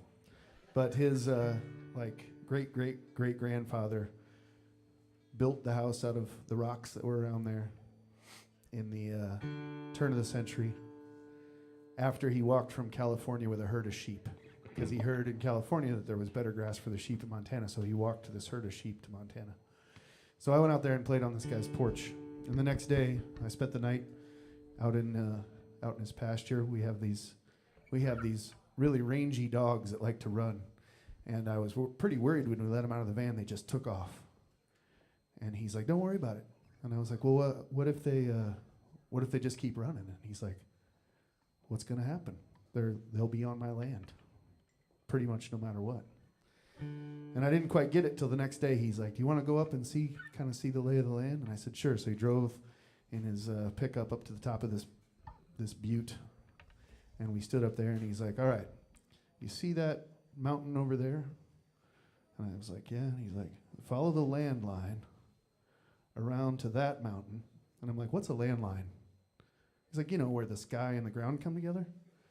And I was like, "Oh, the horizon." And he's like, "Yeah, follow that around, and then all of it that you can see around you, that's my property." And he's like, "Except for 700 acres right down there belongs to this asshole."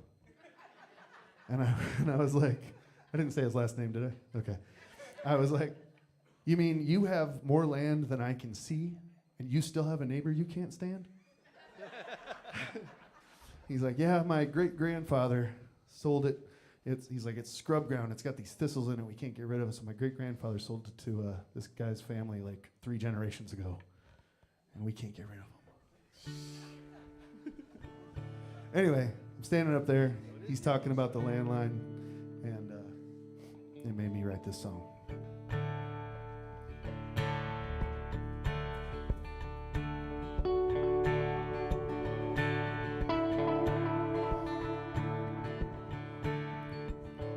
Follow the landline as far as the eye can see. This is all mine, and it's part of me.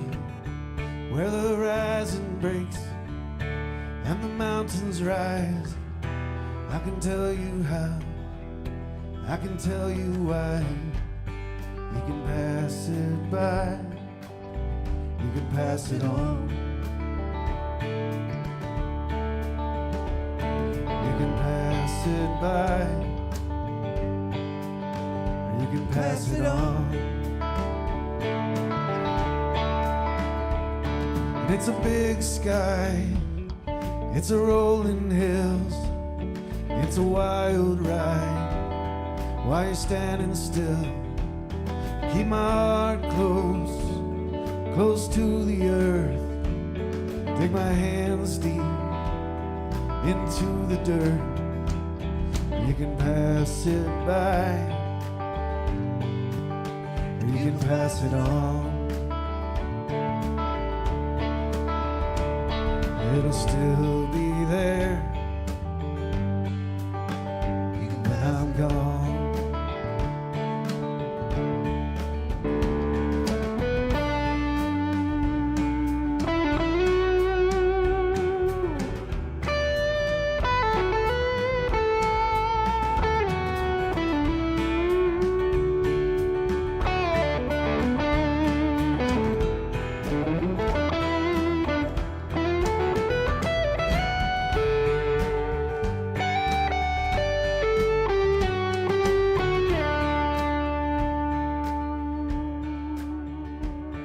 It's a sunrise, it's a harvest moon, and it's a century farm with a scenic view.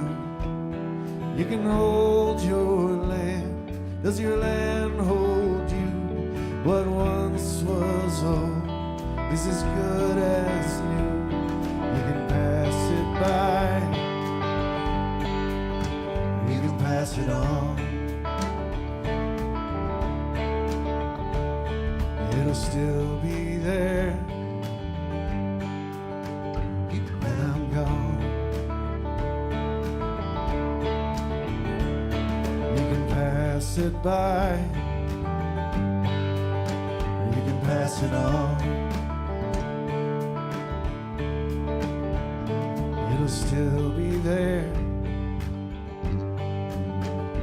when I'm gone.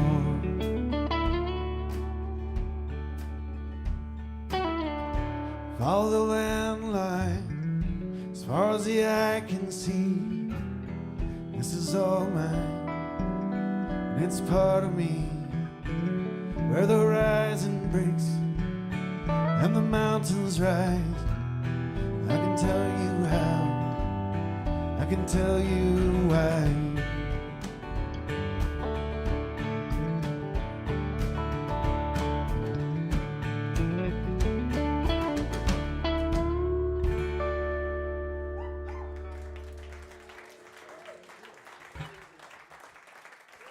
Thank you. I also learned on that trip that you're never supposed to ask a Montana rancher how much land they have. You're also not supposed to ask them how many cattle they have. It's kind of like asking somebody how much money they have. I guess maybe I should have known that, right? Anyway, he was really nice, and I got a song out of it, and so I don't feel too bad. Oh, let me see. All right. This is a song called Boy in a Bubble. And this is kind of my COVID song, I guess. And I told myself I wouldn't write one because I figured there'd be enough of them. And then I accidentally wrote it. It just happened. And when the songs come, you don't deny them. Or they might not come again, you know? Is this the key we do it?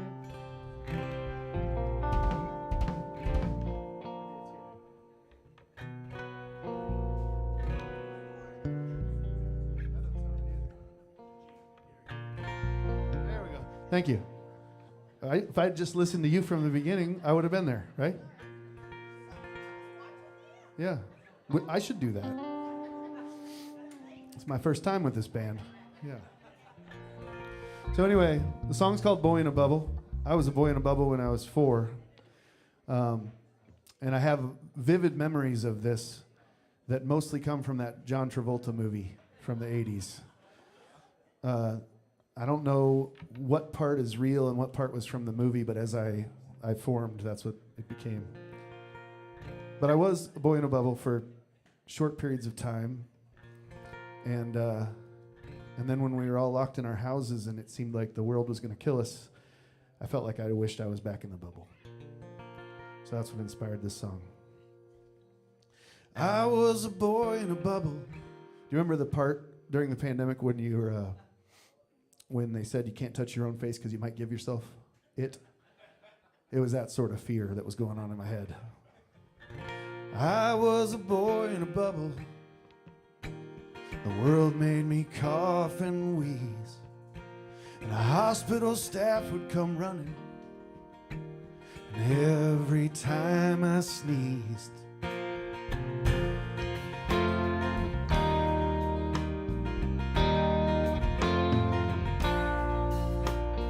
my mom and dad would come visit and reach through the tent with kid gloves, and I'd feel their touch in the warm embrace. Through the plastic walls I'd feel loved, and the boy in the bubble looked out on the scene and imagined a world that was just like his dreams, where the wind smelled like lilacs and both sides of grass was still green. If the room is this empty, Could anyone else hear the scream? And I was a boy in a bubble, but only for a month or two. And I'd lay there thinking that things could be worse, 'cause I had a room with a view and limitless bowls of ice cream were passed to me on a tray, and vitamin D in abundance, even when the skies were gray. And the boy in the bubble looked out on the sea and imagined a world that was just like his dreams, where the wind smelled like lilacs and both sides of grass was still green. If the room was this empty, could anyone else hear the scream? And these days I ponder how it's just not that fair, how death and destruction float right through the air, how we pull all our handshakes, we mask all our fears, and we keep our distance and pretend it's not weird. And again I'm a boy in a bubble, sanitized and sheltered in place. I spend my days with my hand held and try not to touch my face, which is harder than you'd imagine, 'cause I haven't shaved in weeks. So I strike a pose like the thinker and gently stroke my cheeks.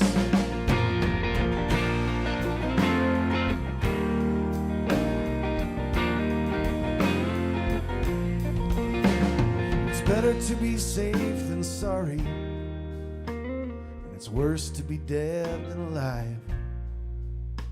So I'll crawl back inside my bubble, and I'll do my best to survive. Thank you. Thank you. I'm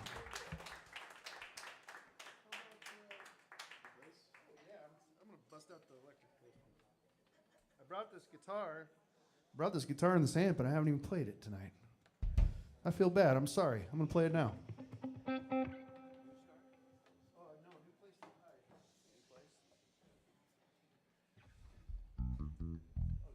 Are you guys shushing me? I'm sorry. I'll try to not talk as much.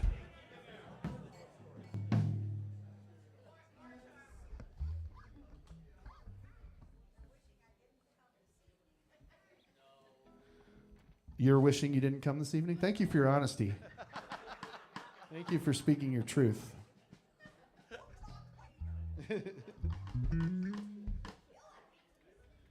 All right, this song is called New Place to Hide. And I used to have this magical Sunday night songwriter series at A.K. O'Connor's in Beaverdale. Some of you were there every Sunday. And for about 7 years, I was there every Sunday. And then they closed. I didn't know where to go or what to do with myself. And I thought, I need a new place to hide. And now it's this place on Mondays. Yeah. So this is that song. I need a new place to hide.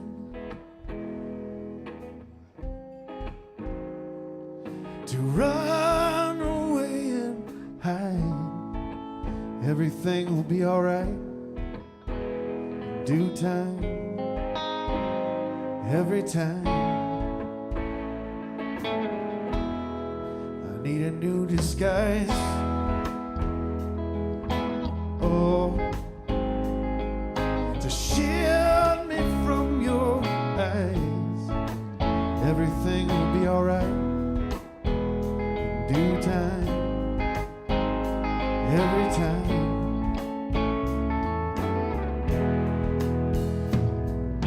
You can have it. You can have it your way.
everything will be alright in due time, every time.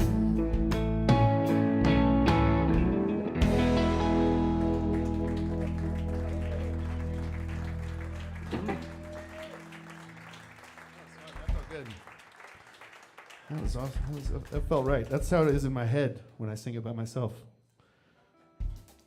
That's actually not true. If I could think like this, I'd do a lot more other stuff. Let me tune and then I'll look at that list again. You guys hanging in there? I feel like. Yeah, let's try that. Yeah. This one's called Life Becomes Me, and we all start together.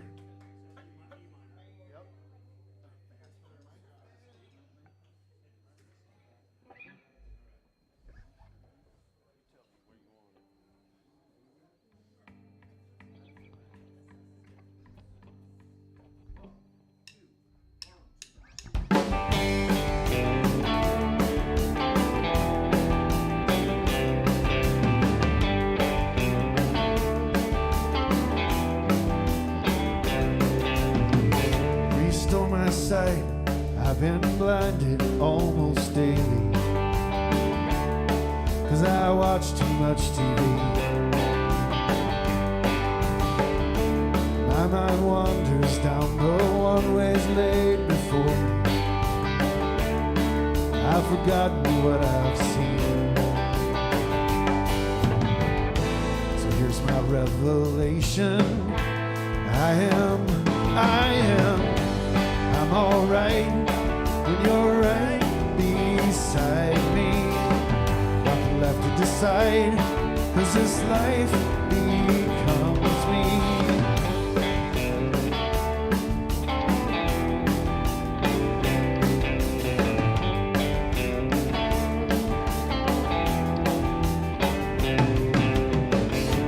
Morning light, it's enough to wake the dead.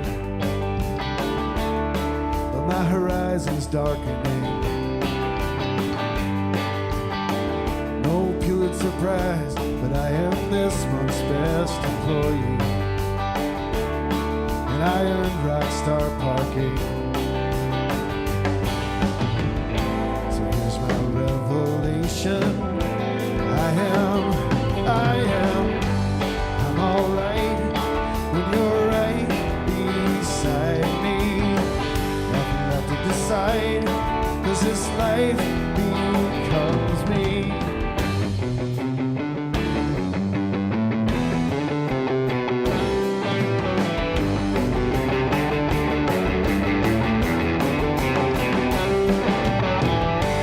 I'm alright when you're right beside me. Nothing left to decide, 'cause this life becomes me. I'm alright.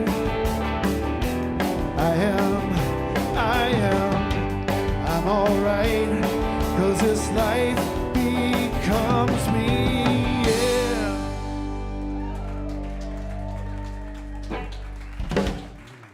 Thank you. Yeah, this life. This life, that's what I'm talking about. All right.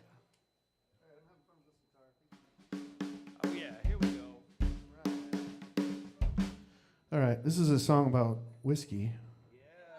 I don't know if they have that kind of stuff here specifically. Do they? All right, well, good. So that provides a really unique opportunity to have a multi-sensory experience. I can sing about the whiskey, and you can either smell or taste the whiskey and really just immerse yourself in the song. I'm not going to do it, though. I'm going to let you do it. So this is called Templeton Rye. It's about that stuff they make up in Carroll County. Not necessarily the stuff you can get at Hy-Vee, but the stuff you have to know somebody who knows somebody. The song is set in sometime in the 30s. But whenever we'd go play in Carroll County or the surrounding counties, there would always be someone that had a sample of the bootleg stuff. And they'd always be like, here, try this stuff. And I'm a trusting person, so I'd be like, yeah, what is it? They'd be like, no, just try it. And then I would try it, and they would watch my like face turn colors, and my fingertips would start vibrating. But it always came with a story, and so I started collecting these stories. So they'd be like, hey, try this, and then I'd drink it, and they'd say, my great aunt Helen used to rock in a rocking chair with a barrel of this under her dress so no one could see, just to age the whiskey. And I'd be like, you're kidding me. No, it's true. And then somebody'd have a sample, and they'd say, try this. And I'd be like, okay, I'll try it. And they'd say, my Uncle Joe, they called him Scooter. He used to truck this stuff into Chicago in a hearse. And so after a while, collecting all these stories or listening to them, I would say, is your Uncle Joe still around? And sure enough, he was in the blissful manor over there in Arcadia. So I started visiting him, and then he would tell me about this other guy in this other nursing home in another town, and I'd go visit him, and I started collecting all these stories. So this song's 90 minutes long, but it's worth it. No, it's a tidy 3 minutes, 30 seconds. But it's all from something somebody said to me somewhere once.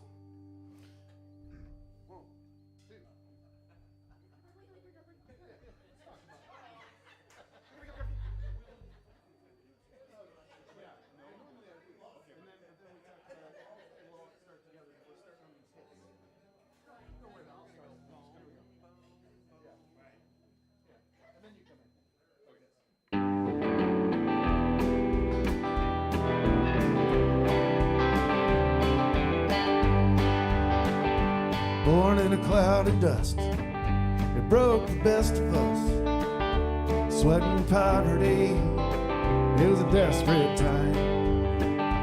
And they took her drink away. How are you supposed to live that way?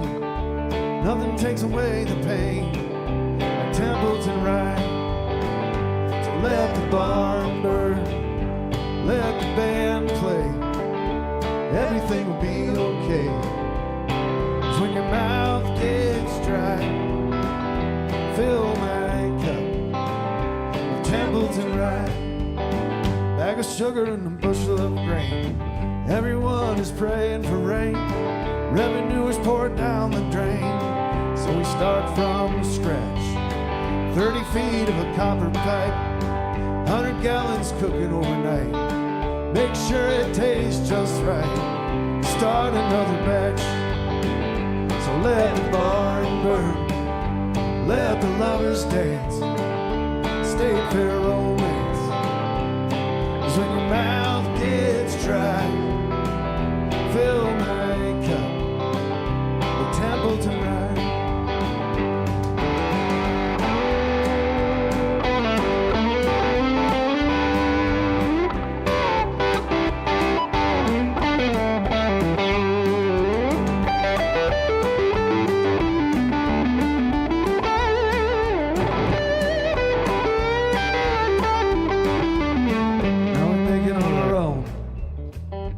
Basement of our home, sell a little bit to Al Capone. The guy's got a mean thirst. Take a rest to the River House bar, out and back of the heater farm. A pretty girl walking on my arm, guided by the moonlight. So let the barn burn, let the band play. Everything will be okay. 'Cause when your mouth gets dry, fill my cup with Templeton Rye. Fill my cup with Templeton Rye. When your mouth gets dry, fill my cup with Templeton Rye.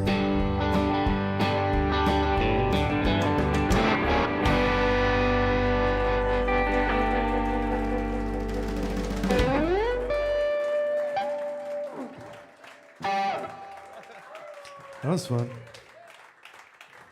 I'm having a blast. Thank you guys for playing with me.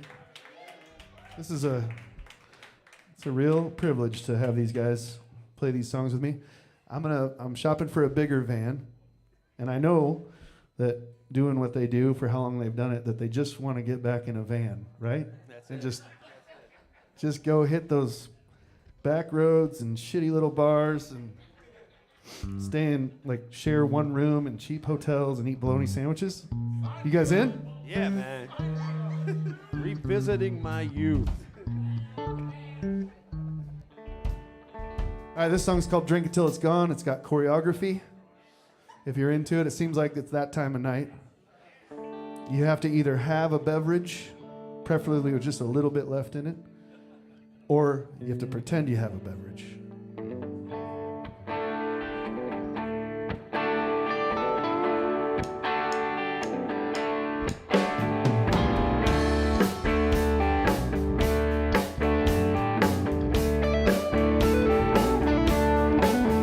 Well, I know it's getting late.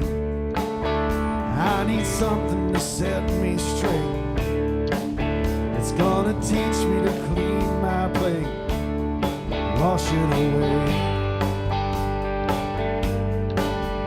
And it's not all fun and games. Inside the pleasure hides the pain. Sometimes it shines, sometimes it rains. Wash it away. Wash it away. Raise your glass and drink it till it's gone. Raise your glass and drink it till it's gone. Just like that, you guys. Good job. Is it the flavor or the taste? Is it the victory or the chase? Sometimes it all seems like such a waste. Wash it away. You know, I might not be that good. I don't face that like I should. But I'm getting better, knock on wood. Wash it away. Wash it away. Raise your glass and drink it till it's gone. Raise your glass and drink it till it's gone. Y'all know the moves.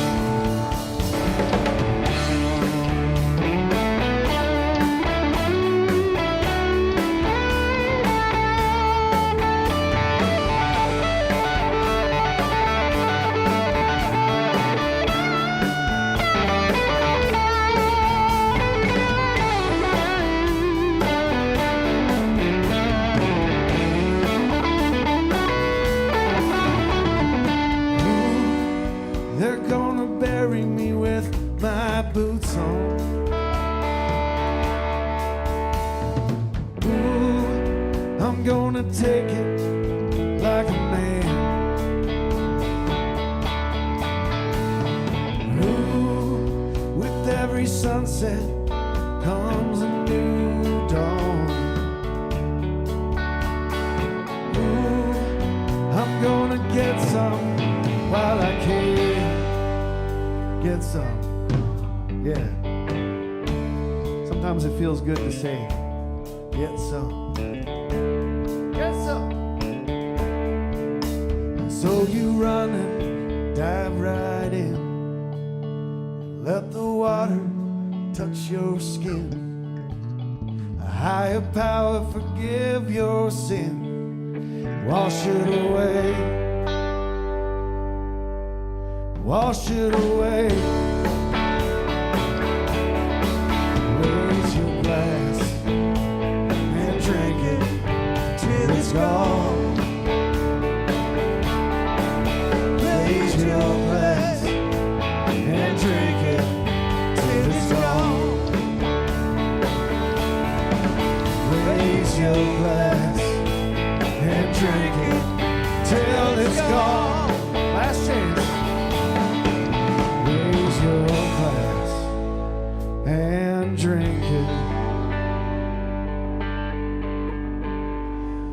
gone.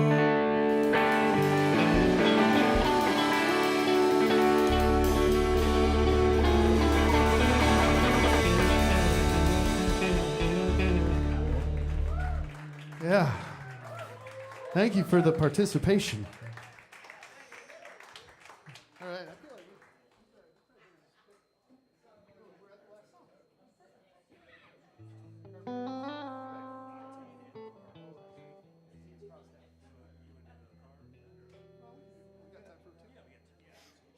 You guys have time for 2 more songs? All right. Then we know what we're going to do. Yeah, this is a Monday night. We all have school tomorrow morning.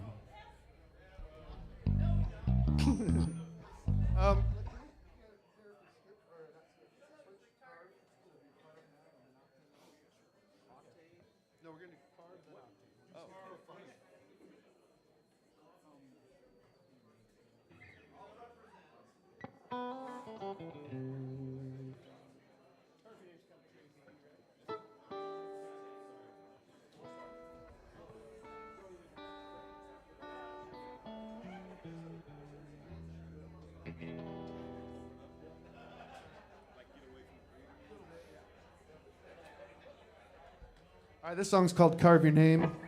It's a song about love and vandalism.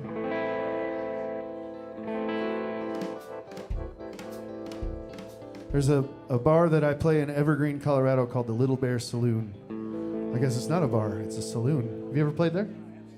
Yeah. Did you carve your name in the wall? Go back, you gotta go back. So it's, if you've never been to the Little Bear, Scott's been to the Little Bear. Dave's been to the Little Bear. Russ, you been to the Little Bear? All right, well, that's where we're taking the van. So walking into the Little Bear, it's in the town of Evergreen. It's kind of like an old west town. It's got a boardwalk. It's got swinging saloon doors. There's hundreds of bras hanging from the ceiling, just like old west saloons used to have. And you walk in and they slide your drink down the bar, and then you catch it and everything spills out a little bit, and then you say, I'll have another barkeep. Just like that. And every square inch of the place is carved with people's names and dates they were there and professions of love to one another. So, you see how Dave says bras? Bras. Bras. Bras. Bras.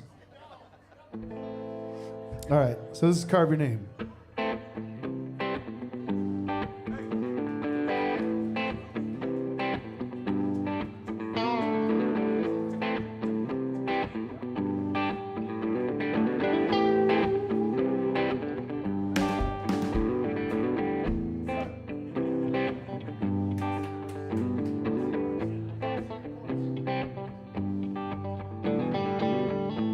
Carve your name next to mine in a wood stump with a jackknife. Cross your T and dot your I. Carve your name next to mine. In my mark and left my name. Maybe you could do the same. Screws on a window pane. Mark and left my name. Won't you stand next to me? Tell me how you want me to be. Only your eyes can see. Won't you stand next to me? Carve your name next to mine. In a wood stump with a jackknife.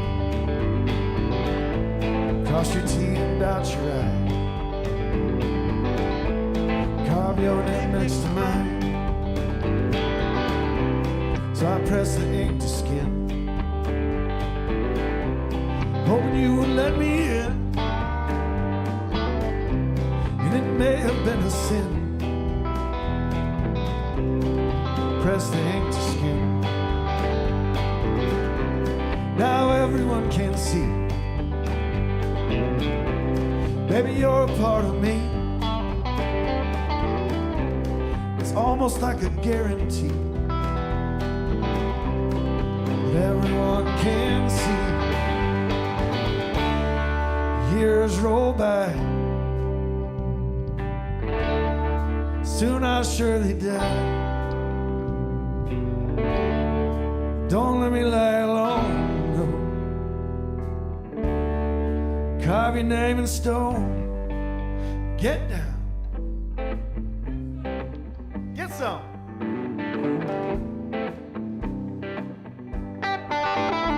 Here you go, Dave.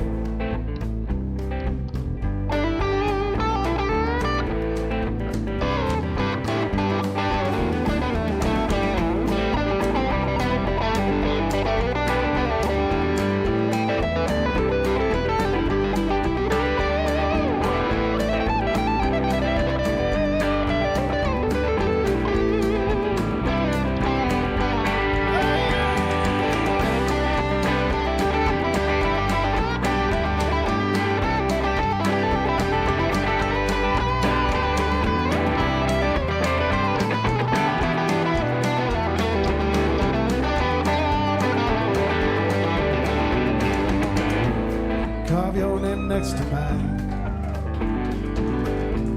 Hit a wood stump with a jackknife. Cross your T and dot your I. Carve your name next to mine. Carve your name next to mine. Hit a wood stump with a jackknife. Cross your T and dot your I. Carve your name next to mine. Carve your name next to mine. Carve your name next to mine. Carve your name next to mine. Carve your name next to mine.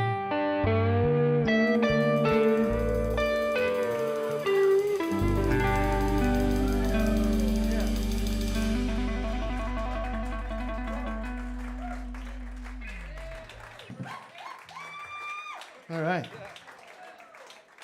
Dave Ducharme-Jones, everybody. Russ Tomlinson on the drums. Scot Sutherland on the bass. This is our band's first gig. And you were here. You witnessed it. It'll be in the history books. It'll be in the encyclopedia someday. All right. Well, we're going to do one more song. Thank you guys for listening. Thanks to xBk for making it a great place for live music. I didn't even save one for one more. So this is it. This is going to be it. I didn't save one for two more even. No, I want to leave them wanting more, and some people have already gone. So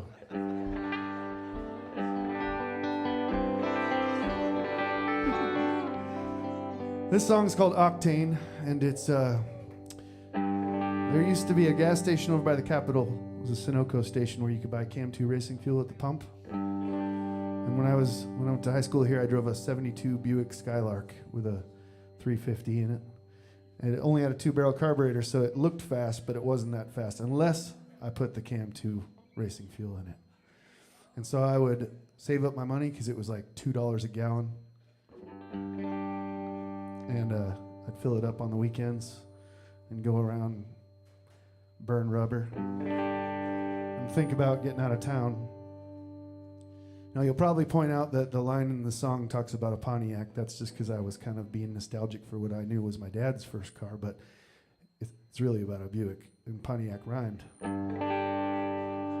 So this is a song about getting out of town.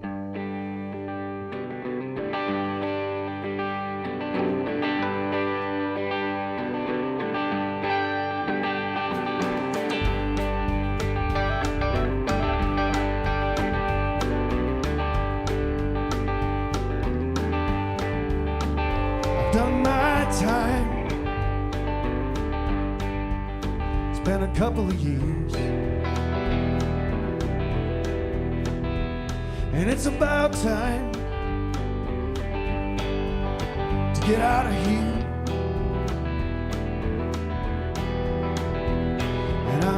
might head north when the weather turns, or I might head south where the sun burns. 'Cause it's about time. It's time to get out of here.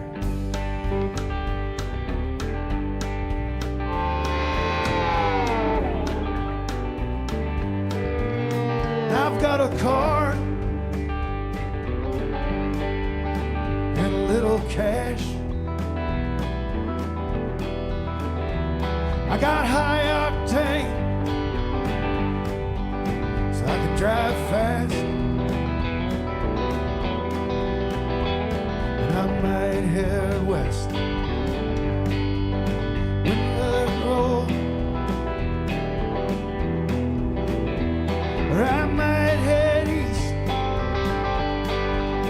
where the streets are old. 'Cause it's about time. It's time to get out of here. Yeah, it's about time.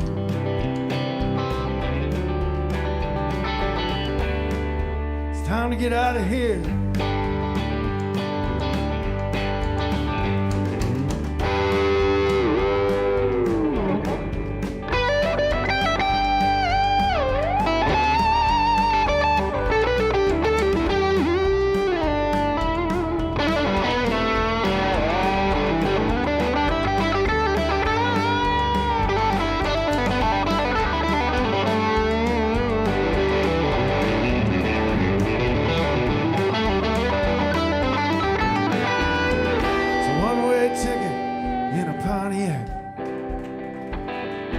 People say, where's your heart at?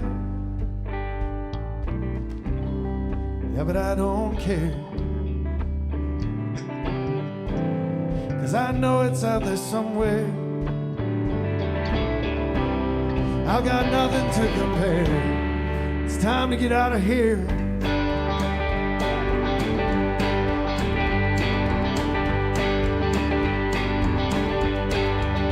I've got a few things that I leave behind. I got a past and a reputation. Hell, I don't mind. So I close my eyes. I spin around and around and around, and I keep them closed real tight till I leave this town. 'Cause it's about time. It's time to get out of here. Yeah, it's about time.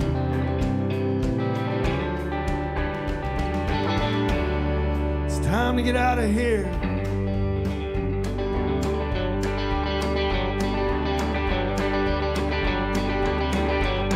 It's time to get out of here.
Thank you all very much. We'll see you next time. See you next Monday. All right. Jason Walsmith, one more time. Thank you.